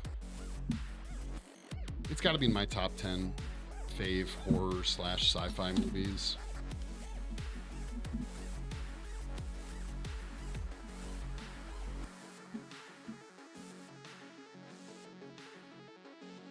You like that? You haven't seen Event Horizon? Dude. You got to see Event Horizon, man.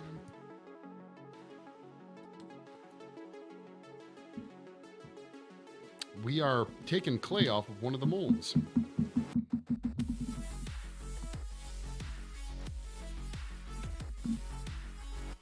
I remember seeing Event Horizon in theaters when it came out, and I was a kid, and that movie fucked with my head.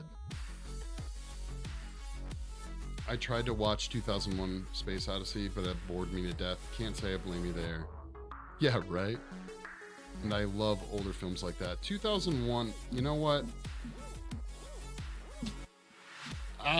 It's boring. I'm sorry. 2001 Space Odyssey is a boring fucking movie. I don't know,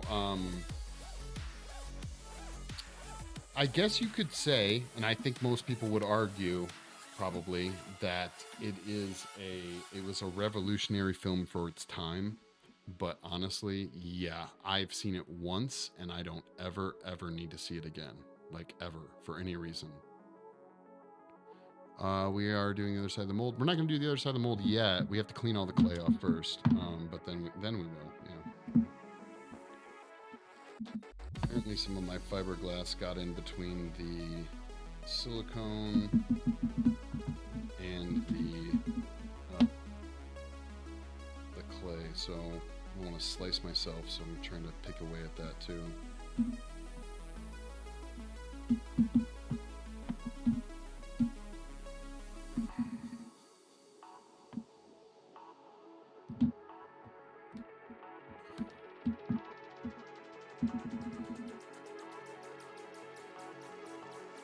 Always hated mold cleaning. Like I said, I don't mind it. It's definitely where you get to see.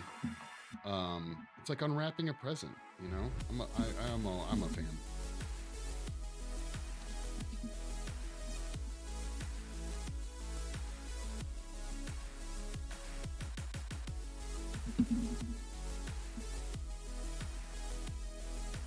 I don't like grinding. Another drawback to fiberglass is having to grind the molds.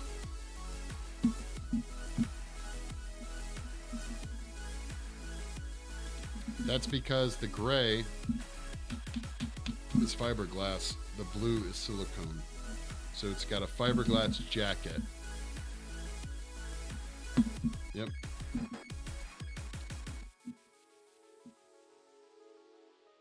Yeah, I generally look at molds as sculpting too, so that's why I take so long on them, is they're an art within themselves. Although I know that feeling. So they are fused?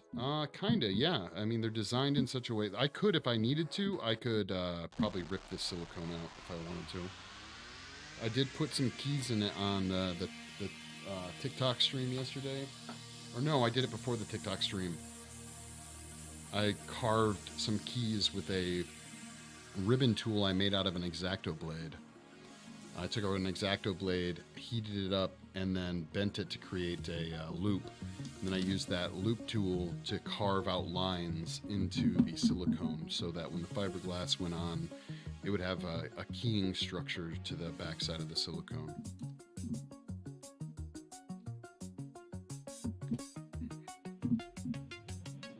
I'm making a wallet currently. Nice. Is it for an order or just another wallet so you can start building up stock?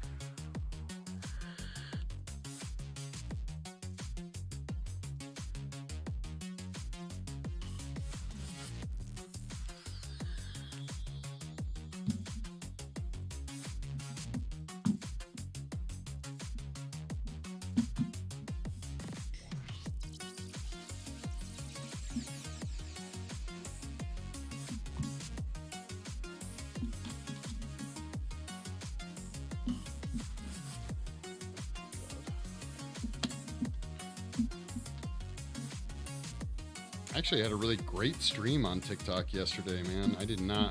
I've had really mixed results streaming on TikTok, but I'll tell you this. I had, on average, it was between 150 to 450 people watching for an hour stream on TikTok. So, other streamers out there, might be worth your time. Just throwing that out there.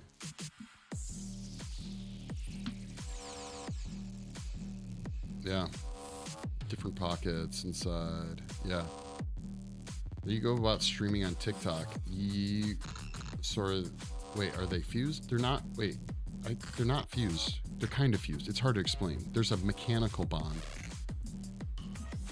Do you use OBS or your phone? I've been trying to figure this out. You use your phone. I think TikTok. So first you have to have 1,000 followers on TikTok. So if I had to take them apart, I can. Yes, that's correct. You have to have 1,000 followers on TikTok, and then you have to.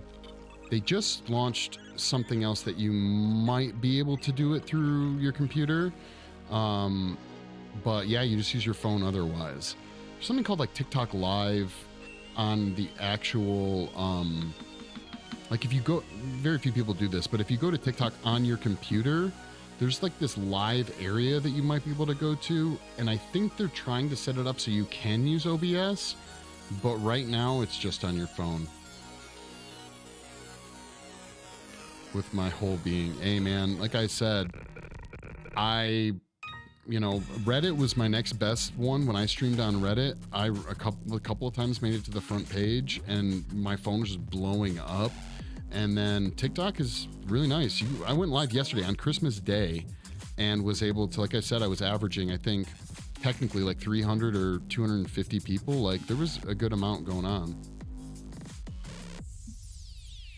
Well, Reddit you can't stream on anymore. They just stopped offering their live streaming thing just a little bit ago. So just a heads up about that.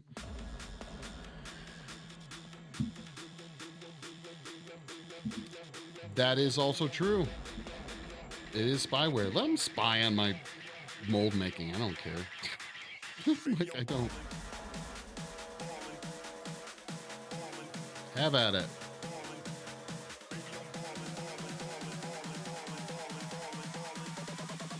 And if you think that Twitch isn't doing it too, man, like,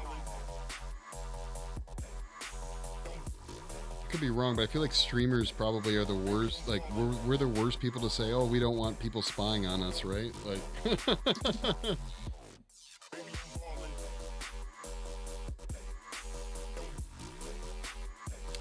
wait, do you know the difference between algorithm difference between TikTok in China and I don't. I've never looked into it.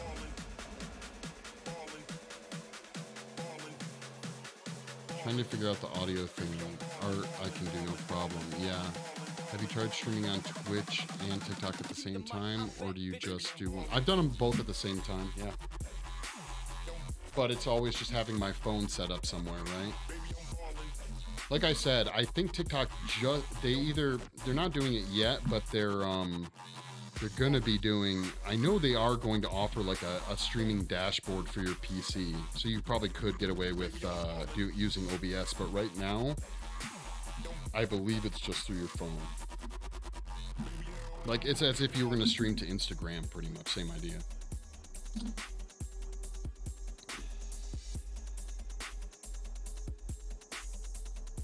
It seemed to lag the system. Oh, I see what you're saying. Okay. Yeah, I don't know. I've just done it from through my phone.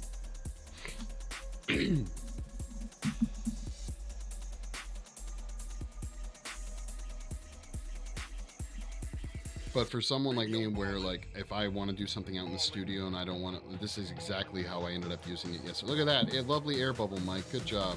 Look at that. I knew this was going to be a problem in some of the areas. Sad days. I can fill that later. It's not the end of the world.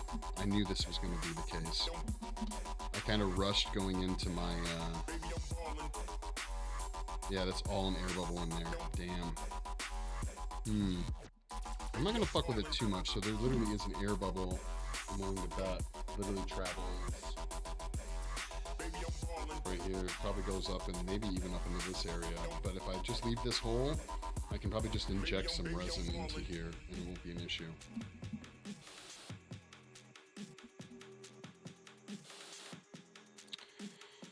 Yeah, I think if you do it, if you do the Twitch stream separately and you just do it on your the TikTok thing on your phone, you'll probably be all right.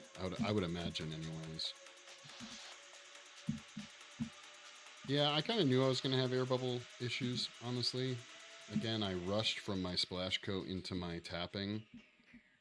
I'm already doing everything overkill as it is. So I was like, you know what, fuck it, I'm just gonna get into it, and I did. And that was gonna be the drawback, is it pushed out the soft material off the edge, and in the creases here, it would have left an air bubble, which is bullshit. Just know what I'm doing on TikTok. I've had some pretty decent luck on TikTok. I like it more than pretty much any other social media site, but it's maybe just because it's not, here's the thing. TikTok, for the most part, is saturated with people doing all the,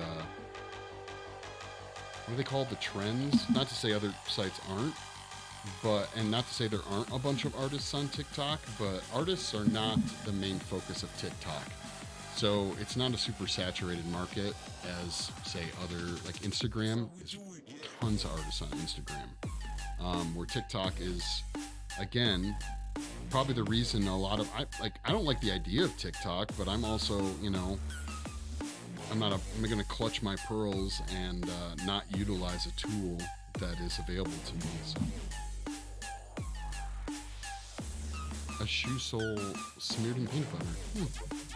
Sure. I can see that. It's not, but I can see it. I'm gonna start oil painting again next week. Nice, do it up. TikTok. Wait a minute, hold on a second. I gotta read this. It's like a positive behavior. Oh, I have heard about this. Which one is it good? But it's changed outside of remote dances, anything else. Hey, you know what, Fiend, though? That's why we have to do our best to put shit on there that isn't that. Okay? You just put some good knowledge learning shit on there and we are good. See how it goes. Then I think I'll get the music thing figured out. The music thing's probably going to be a bit trickier because you'll need some kind of like audio mixer, and I don't know how that works. If they're still only letting you use your phone. Fiend, I had heard that. I had heard that they promote more like learning and substantive, I can't say it, substantive, I can't say the fucking word, stuff inside China, and then, yeah, they promote all this like brain melting nonsense outside of it, yeah.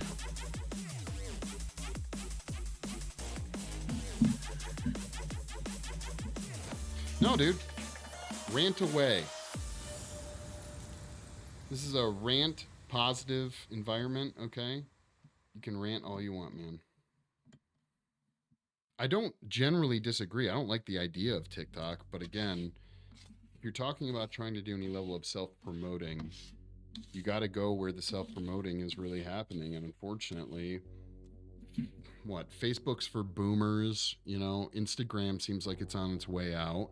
TikTok is pretty much where it's at currently. YouTube hopefully will catch up shortly, but even then, it's just going to be filled with the same shit. People doing trendy dancing and whatever, you know. By and by, I still use Facebook because, you know, I'm a boomer, so there's no hate there.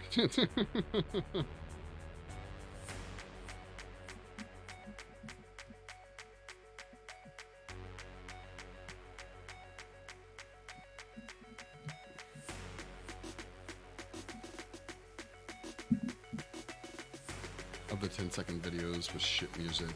Yeah, that's true.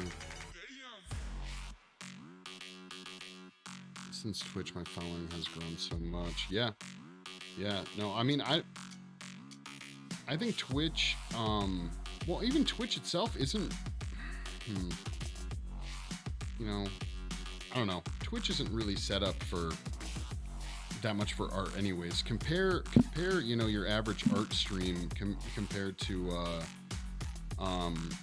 your average, what, Fortnite stream, you know? There hasn't been a platform, I don't think, that has done well, that's really focused on artists. I could be wrong.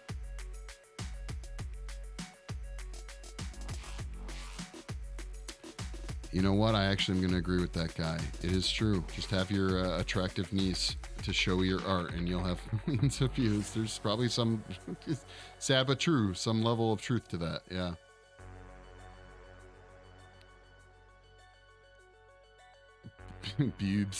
Bubes, exactly.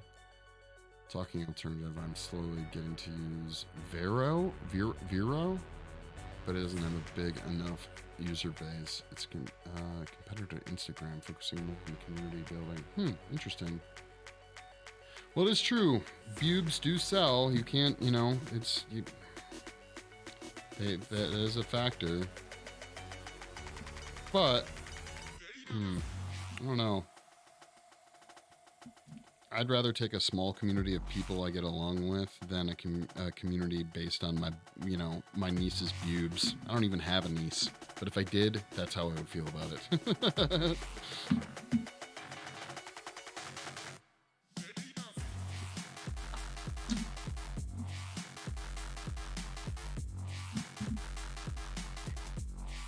The fact of the matter is that YouTube is going to be where everything's at. YouTube just needs to play its catch up a little bit. That's why I've been trying to grow my YouTube channel more. It's because eventually I would like to just be over there. I'm not saying that YouTube is like the mecca or anything like that. It's got its own issues, but I think that I'm not a fan of how stringent Twitch is when it comes to content. There's a lot of stuff I want to work on that I know just would never fly on Twitch, which is really sad because it should be able to. If I want to sculpt a nipple, I should be able to sculpt a nipple. And I know there's going to be people being like, you could sculpt a nipple. Okay, yeah, I could, until someone gets angry and just pushes it over the line, and then I can't sculpt nipples anymore because my Twitch stream is gone. No nipples, right? Bullshit. Free the nipple. Yeah, exactly. I'm going to have to check that. I feel like I've heard of Vero. I don't know. Did I ever study at... Oh my God, I'm going to need glasses. I'm going to need glasses, guys. I was wearing fake glasses when I was younger, and now I'm going to need real glasses. Did I ever study at... No, I haven't studied there. Not in LA, no. I don't even know what that is. Gnaman?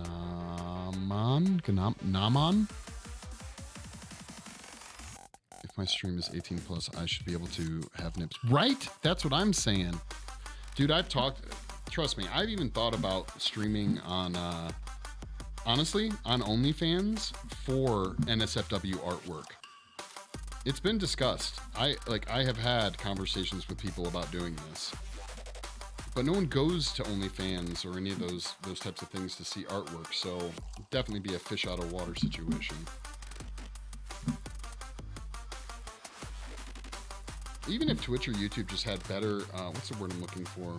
had better things in place for if you wanted to argue with someone about something. I've been kicked off of almost every social media site for posting work.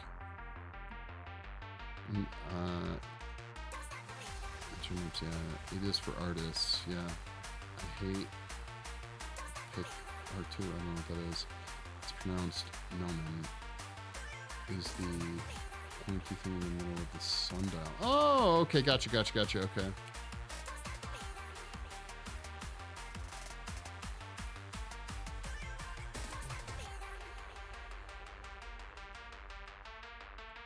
It's called Pixel. I think that's how it's spelled. Are you guys talking about other streaming services or other like video hosting sites? Yeah, I haven't heard of that. I haven't heard of that place. Is it a, like, I'm guessing it's an art university, trade school in LA?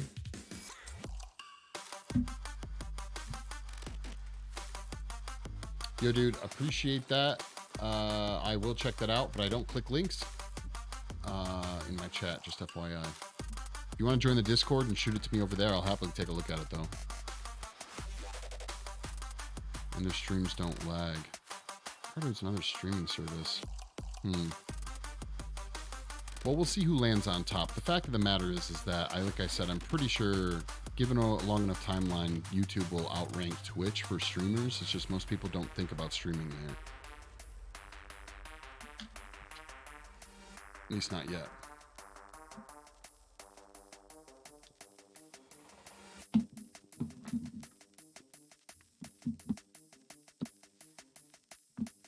I mean, even Cam's got the, you know, he hates the idea of me going over to YouTube, but it's where I want to be. It will be at some point. Very expensive. They teach what you're doing first, then ZBrush, and then 3D Max for movies and shit. Oh, wow, okay. Yeah, I went to school for special effects at the Tom Savini Effects School, but honestly, I shouldn't have. Especially with the internet being the way it is now. Hell, I'm doing it. I mean, was it Mankin J's doing it? Fiend is doing it. Hell, CNOT is doing this. I mean, you can just come over to Twitch and learn how to sculpt and do special effects. And I even know, like, when it comes to ZBrush and all that shit, there's people streaming that. You know, like, you can... I regret going to school for it. I really shouldn't have. I already had a pretty decent portfolio, and then I should have just moved my ass to LA and started applying at shops, but I didn't have the confidence at the time, and having going to school, awkwardly enough, I paid, what, 60 grand to basically build my confidence, which is kind of a stupid thing. Don't suggest doing it. Oh, YouTuber, no. Yeah, exactly. I am in all absolute seriousness. I am perfectly fine with that. Just I'm not going to say who I am on it. No, that's fine, dude. And I will be sad for my loss of emotes. Oh, gotcha. Oh, you're of a better caliber. You worked with that dude, Savini? I did not work with that dude, Savini, okay? Tom's a cool guy, but I've never worked with him, okay?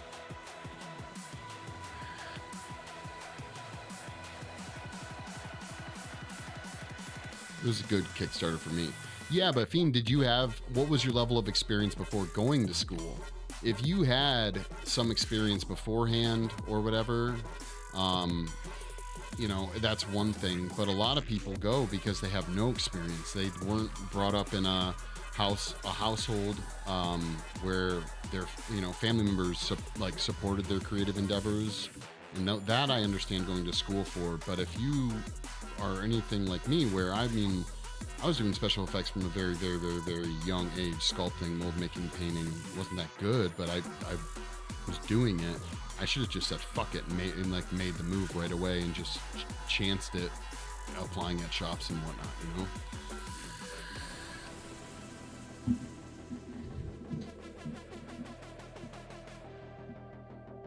I made some decent connections. I probably wouldn't. The fact of the matter is that however you want to look at it, I would not be employed or, you know, co-owner of Abyss Creations had I not gone to school. The connections I got me where I am more than anything else did. it's, you know, sad to say, but it is really who you know. One of my favorite quotes actually is from an instructor at school. He said, you know, luck is when opportunity meets preparation. And I definitely, it was a combination of opportunity and preparation that got me where I am. So, in other words, luck.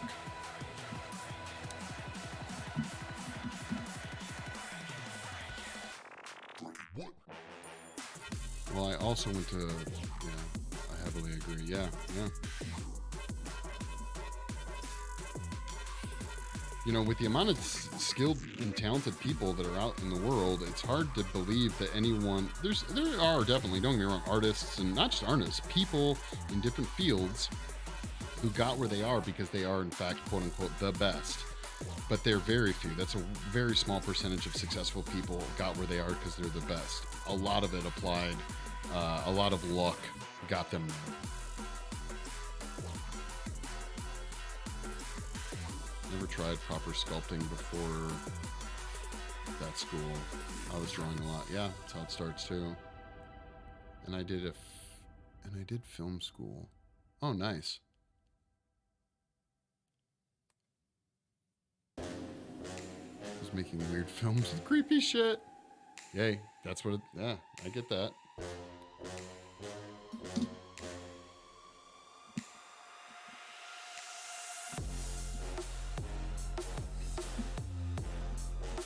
That creepy shit is enticing, you.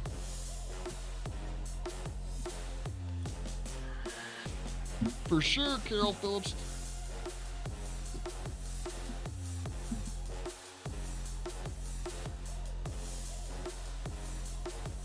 It's all about, like I said, I think it's all about confidence. It's all about drive. If you have a drive, and I mean a real drive, I mean you are, you know, you're out of high school, you late teens, early 20s, and you want to make a go at it, and you're willing to throw caution to the wind, and you're not gonna, you know, get sidetracked from, you know, look at that, another giant air bubble. Awesome. I knew this was going to happen. Anyways, you're going to get sidetracked with friendships and relationships and family. I know this sounds weird, but like, you got to be able to throw all that shit to the wind and just pursue it. You just got to be willing to walk away from what your comfort zone and make a go at it. And you don't need school. You just need a drive. You need an unrelenting, never-ending, sacrificial drive to make it.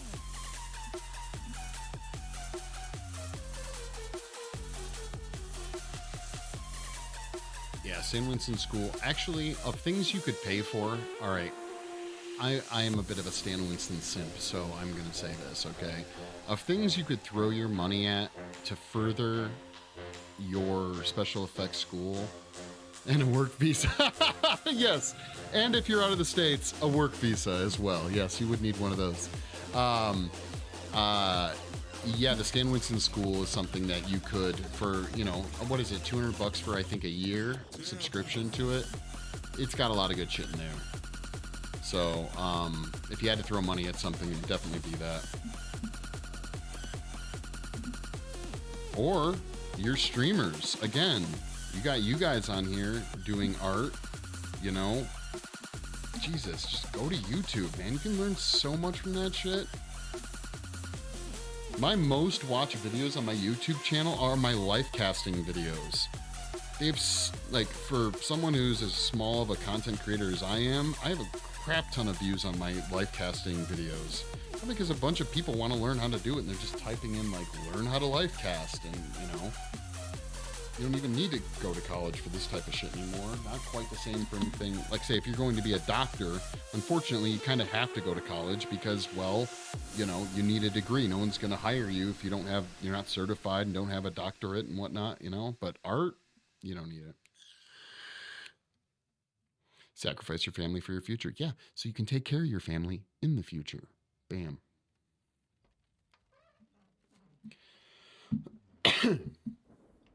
Hell yeah, I still do it. I'm like, okay, how do I wire up LEDs? I'm going to go learn on YouTube, you know? Like, anything you don't need a certificate for to get a job in, I don't know that you should go to college. Especially if it's like a portfolio-based thing. I don't know any industry or any studio for movie effects, sculpting, anything art-related. And I could be wrong. If someone wants to tell me one, I'll believe you. But that gives a shit whether or not you have a degree. They do care that you have an amazing portfolio. And they will care if you're a shitty employee, if you don't have a good work ethic, you don't get along with others, which seems to be a common problem amongst creative minds, is the inability to work well with other people. And I'll tell you another thing. I mean, the fact of the matter is this, is that creating art for art's sake, working on your own projects at home in the comfort of your own environment that you're used to, with a deadline of whenever the fuck, okay? That's one thing. It's a whole other thing to create art for a job. To be able to execute your skills in a timely fashion, hit deadlines, do it under a certain budget. You know, these are all things that a lot of really amazing artists are not good at. It's the blue collar aspect of being an artist. You know, it's definitely something to think about. It's like you could be the best illustrator in the world, but unless you're going to go the starving artist route and try and sell your work when you randomly get it finished or whatever, which you can do, you can go that route. Good luck. Absolutely good luck to you. But I'll tell you this, even the hardcore painters out there and illustrators who have made a name for themselves within the industry, and that I mean like a creative industry, making money on their work, they even have to set their own deadlines and time frames, to make sure that they're producing at a rate that is profitable. If you only do one painting a year, you better sell that fucking painting for a shit ton of fucking money, Tarantino and Nolan didn't go to school. No, that's true. Yeah, it is proof. Bear in mind, at least Tarantino's kind of a weirdo. He's a very strange fella.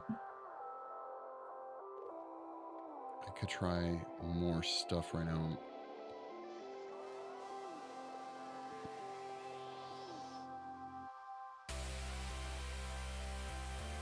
So I'm fucked.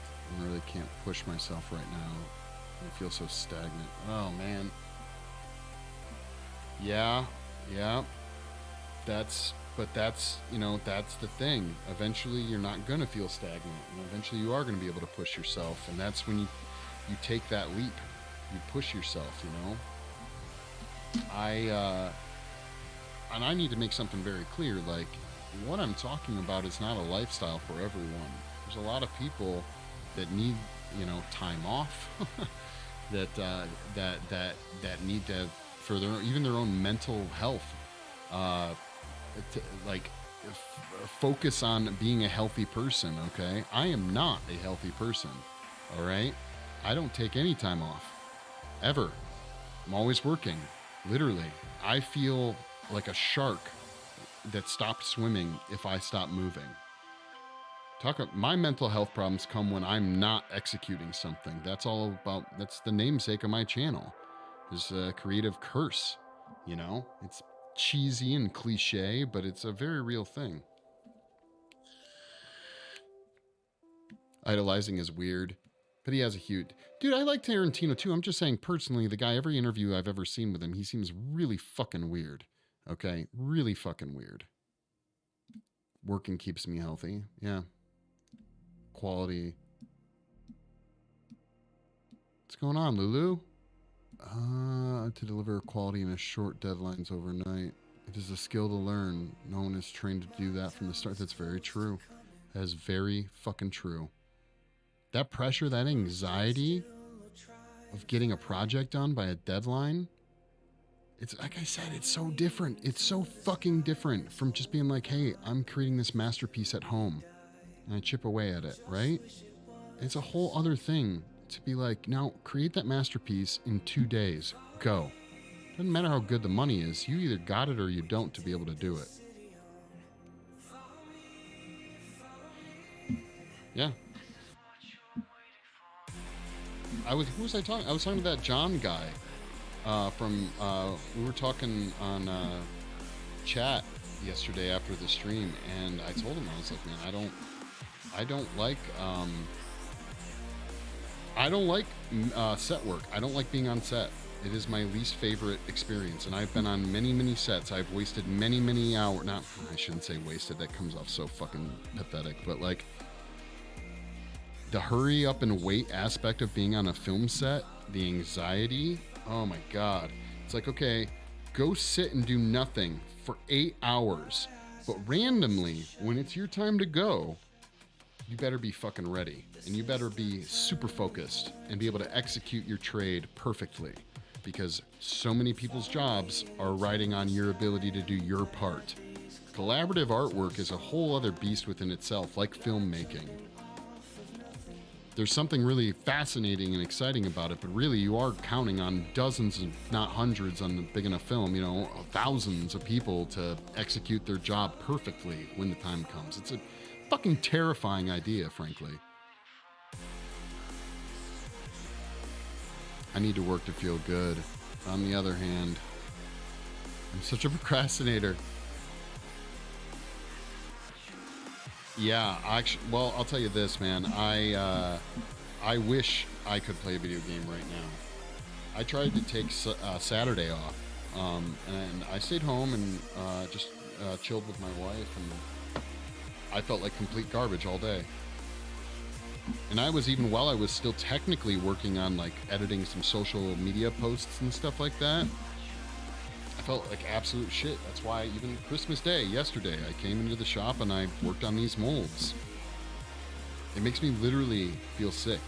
That's not a good thing. This is not a quality you want in your life, you know?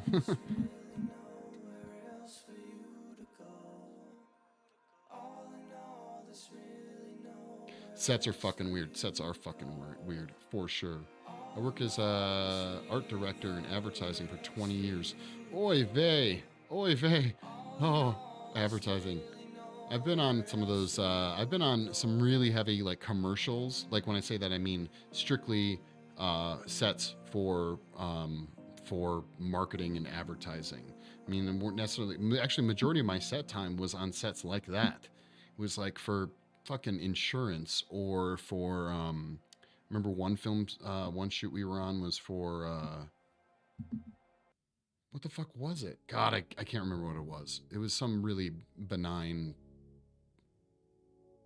I don't know, some really stupid fucking, like, it was like insurance or something, and it was a really boring shoot. I really regret it. Even more, it was a real challenging job. Brief late in night. Yep. Turn in the morning with a bunch of concepts. Yeah. I love being behind the camera. I'm watching a movie unfold. Yeah, no, it is cool. So there's this thing I've actually found out while I was in college, that I've done some cool makeup effects. When I say that, I mean specifically makeup related. I sweat. I literally sweat a ton, and I'm a head sweater. I really don't sweat anywhere else. I sweat from my forehead, okay? And when I had to do makeup, it didn't matter. It was just in class. I could be doing it at the dorm. I could be doing it anywhere. When I'm doing makeup, I sweat, okay? It's like, I don't know if it's a nervous tick. I don't know what the fuck it is. I could be chill as shit. Perfect temperature in the room. And I physically perspirate from my forehead. It's the most annoying fucking thing in the world.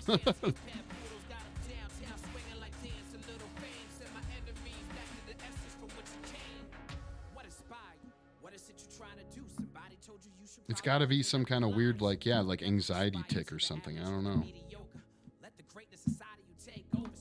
And then being on big sets, like if you guys watch, I think it's like season 3 or season 4 of that HBO show Silicon Valley, you'll actually see me.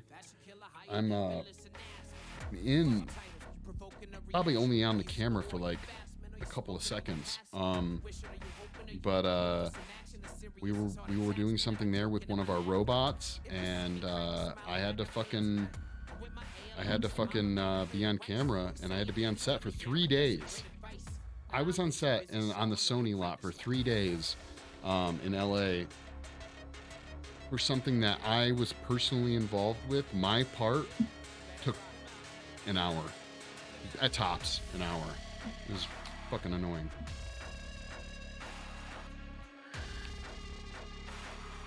Yeah. Wear a wig? Man sits and just sweat. No, I don't. Like, again, I don't really sweat anywhere else. It's all here, man. It's my forehead. I sweat just a ton from my forehead. I don't know why. And it's only in those types of situations. It's literally, it's got to be like a nervous sweat. I don't know.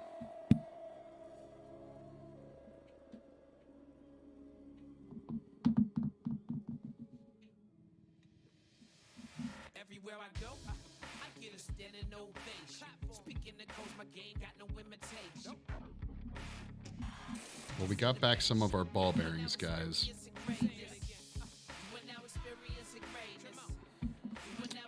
I remember one of the first, like, all on my own gigs I got was a photographer's assistant.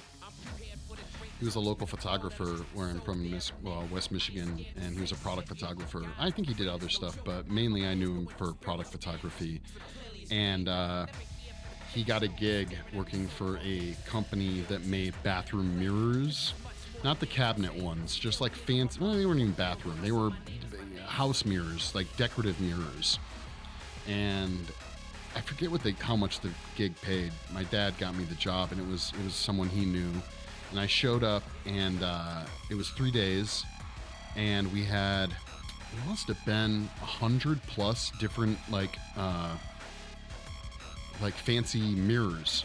You know, really the frame is what they were shooting. But FYI, product photography on mirrors, you can imagine the difficulty of shooting a mirror. It was interesting.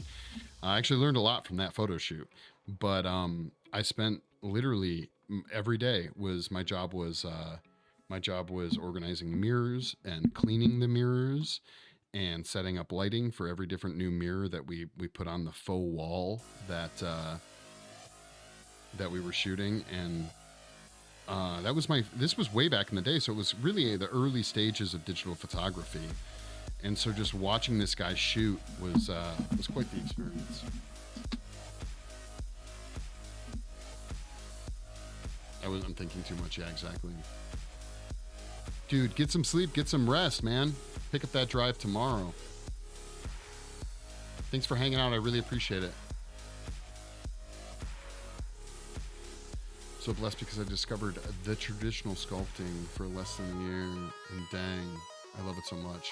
Traditional sculpting is a lot of fun, for sure. Need to set up lighting, poor guy. I hate setting up lighting. I'm pretty used to it now, by now. So hard to prepare and do shootings. I know what you're saying. Yeah. Now it's nothing, but back then when I was just a wee lad, you know. Again, shooting mirrors, guys. Think about that. Like, okay, shooting a mirror for a product photograph is difficult. Lurk, for sure. Thanks, Carol Phillips. Much appreciated.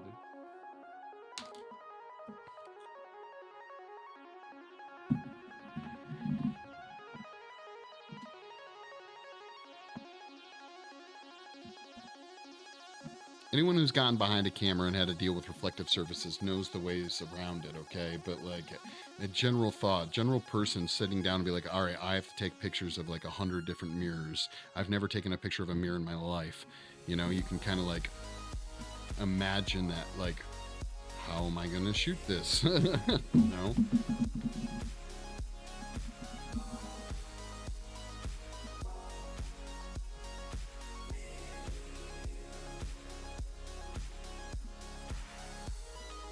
Nowadays, too, though, I mean, this was years ago, probably 15 years ago. Nowadays, it wouldn't be as big of a deal, you know, photoshopping and green screening and computer-generated aspects. Like, hell, I wouldn't be surprised if a lot of the products you see in product photography nowadays are just computer-generated images. The amount of shit I can see people that I did even in that was that program Blender. You know, just making a coffee cup that looks hyper realistic. Fucking crazy.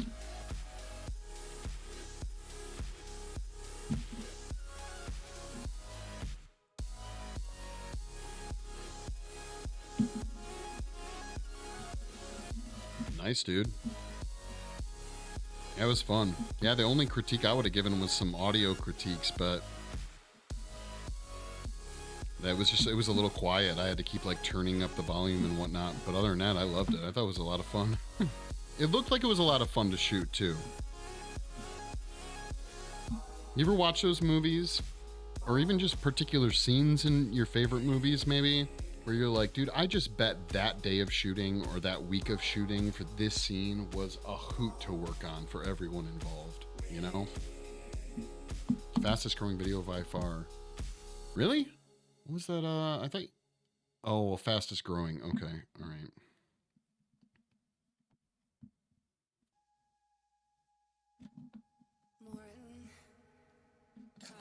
We're not listening to this fucking track. I'm not doing it. You can't make me...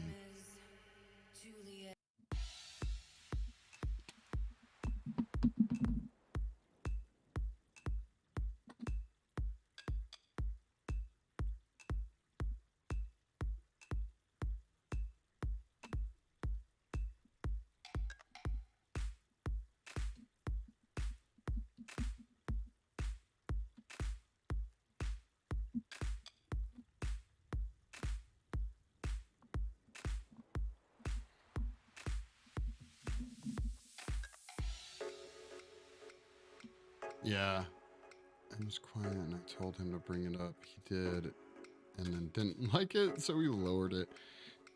Yeah, well, the other problem, here's one thing I don't get, and actually even major AAA motion pictures deal with this problem too, okay? Is you have to think about how is your audience going to be watching this? How are they going to be listening to it? Are they going to like, are they going to be wearing headphones? Are they going to be watching it on their phones? Are they going to be watching it at home on a, you know, with a surround sound, you know? It's something that is obviously still a problem because no one has, there is no, what's the word I'm looking for? Universal way that people mix their audio. So you still have this problem, even like I said, major motion pictures where some parts are really quiet.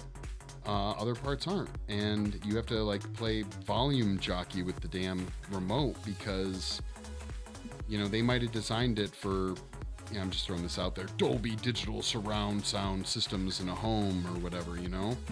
They didn't design it for you to be watching it on your phone or your laptop or your shitty computer monitor, you know?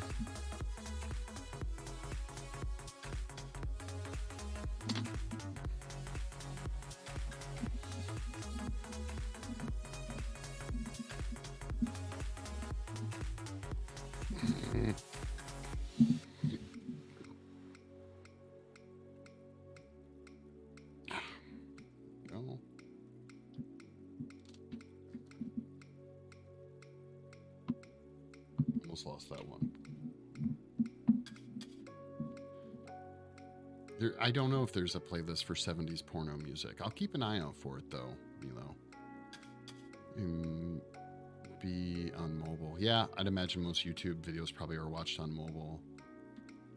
Nope, most is on PCs, so I'm gonna look through our analytics and see what's getting us the most views. Really? Wait, is your analytics saying that most of it is on PC?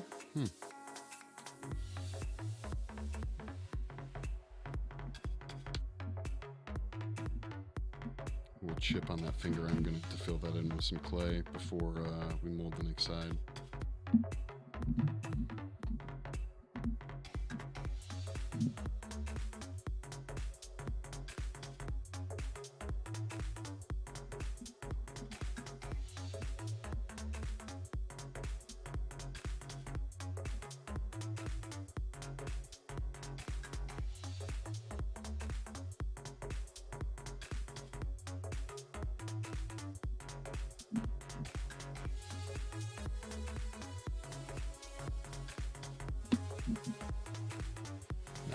iOS are minimal. Most views are on PC. Really? Huh. I watched it on PC. That's probably part of it. I was watching it. I meant to watch it last night when I got home, and then I just fucking...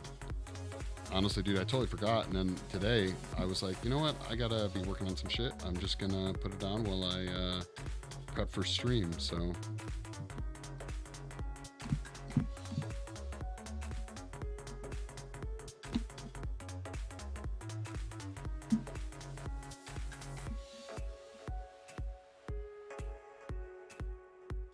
Even with my headphones, yeah, that's what I'm saying. Like, I don't know. I just would have, yeah, I would have kicked the audio up a little bit.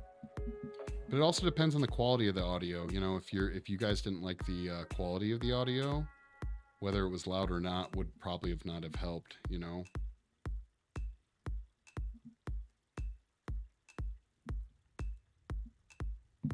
Do you guys, do you, for the most part, just use the in-camera mic, or did you guys have another, like a shotgun mic going or something?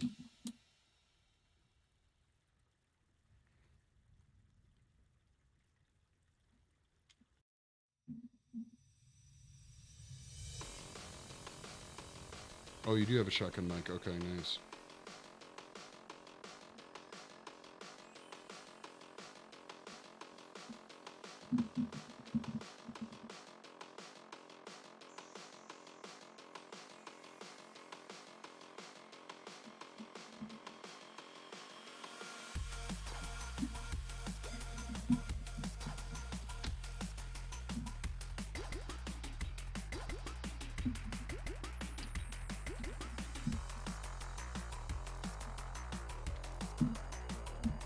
We have retrieved all of our ball bearings, yes.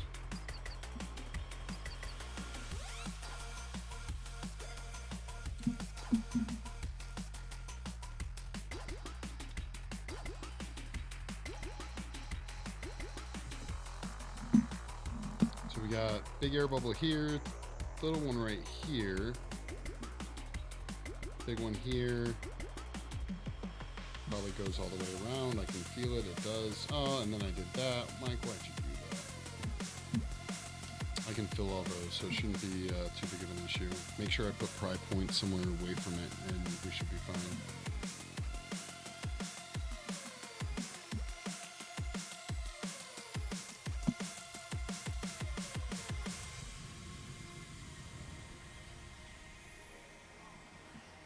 These are Rode mic.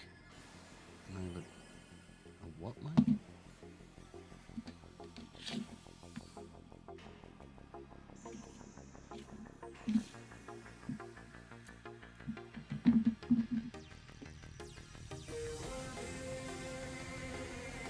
Well, that was quick.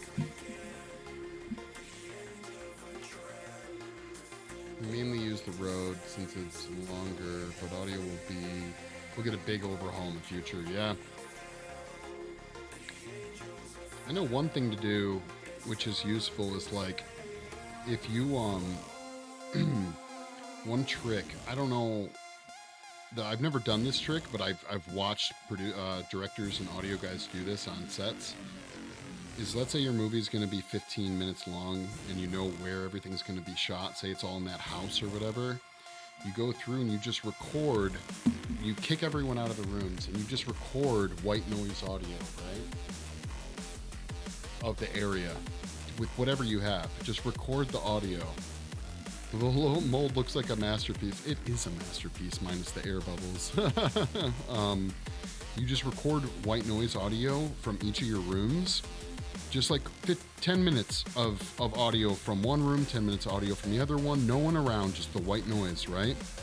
Then what you can do is basically you have a baseline track, and you take the audio that you have from your speaker, the people talking, and you can reduce it down where you're only, you know, put, what is it called, like reducers and shit on it and everything, so you only end up with the audio of them talking, and it's super clean, which would sound out of place by itself, but then you lay it over your white noise audio of a room, and then you can control the white noise versus their actual audio.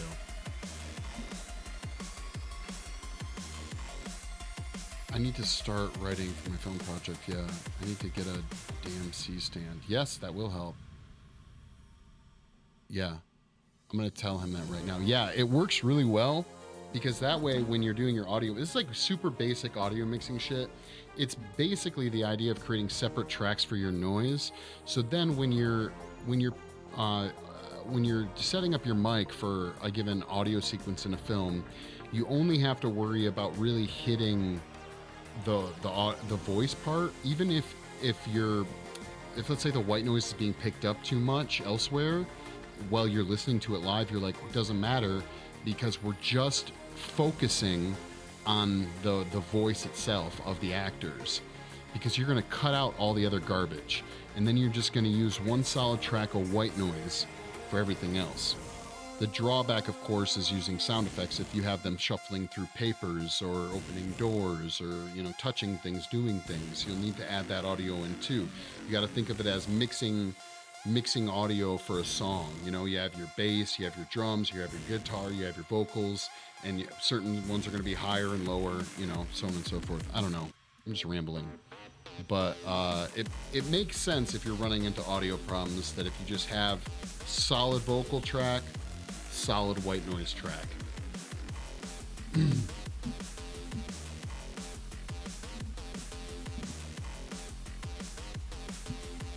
And it costs you nothing. It costs you some time because you would need the white noise for however long that shot is for that area, So if you're gonna have 15 minutes inside one room with a bunch of dialogue going on, you're probably gonna need 15 minutes of white noise to cover that time frame. So that's like literally setting your camera up or whatever recording unit you're using in that room just to record the white noise. It's just one idea for audio problems.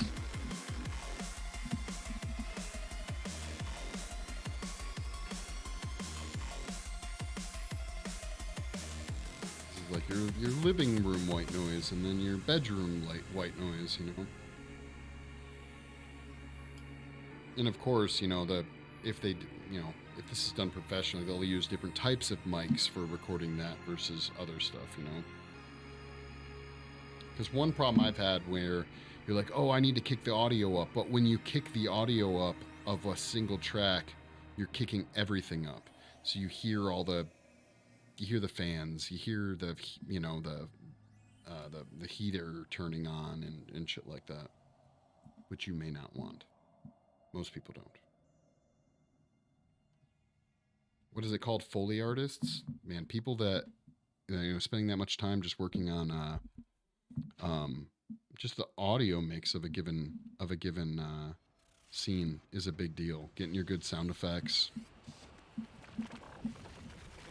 Hell, it's worth it while you're on set to just be like, if someone's like looking through a book, you just be like, you shoot your scene of them looking through a book, and then you shoot another scene of them where the mic is on the pages of the book, flipping and turning, so you have that audio bit that you can then edit in afterwards.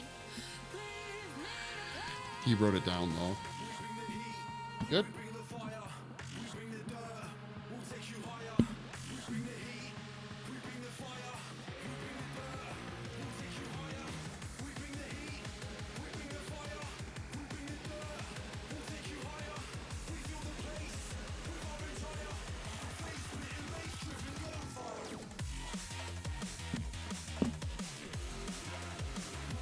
Meanwhile, I'm knocking my mic around and shit. There you go, guys. So, remember, all these ball bearings were used for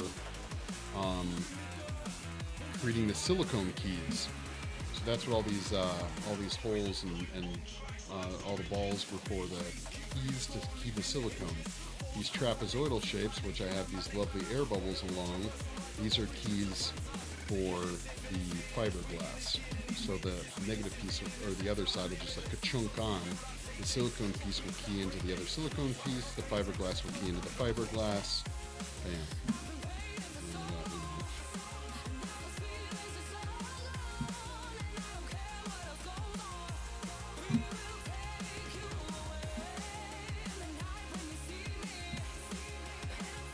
And I only had to grind where the seams were and some other rough spots on this. versus the whole thing I would have had to do if I hadn't used that finishing coat. So, but here we go. All right, guys. Well, I'm actually going to wrap it up for the stream today. I just wanted to jump on, do the BDAY thing, and show you guys what was the leftover from the TikTok stream yesterday. So, hope everyone had a wonderful holiday. If you guys have not gotten a chance, please go join the Discord. I don't care if you're watching this on the future on YouTube or whatever. Go join the Discord. Share your artwork. I would greatly appreciate it. I don't know if I'll be back tomorrow, but I probably will be Wednesday. We'll see if we can't clear off this mold and maybe get some silicone on the other mold. We'll see. We'll see how ambitious I'm feeling off stream. So everyone have a great evening, and I will catch up with all of you probably, like I said, probably Wednesday. So peace out, guys. Talk to you later.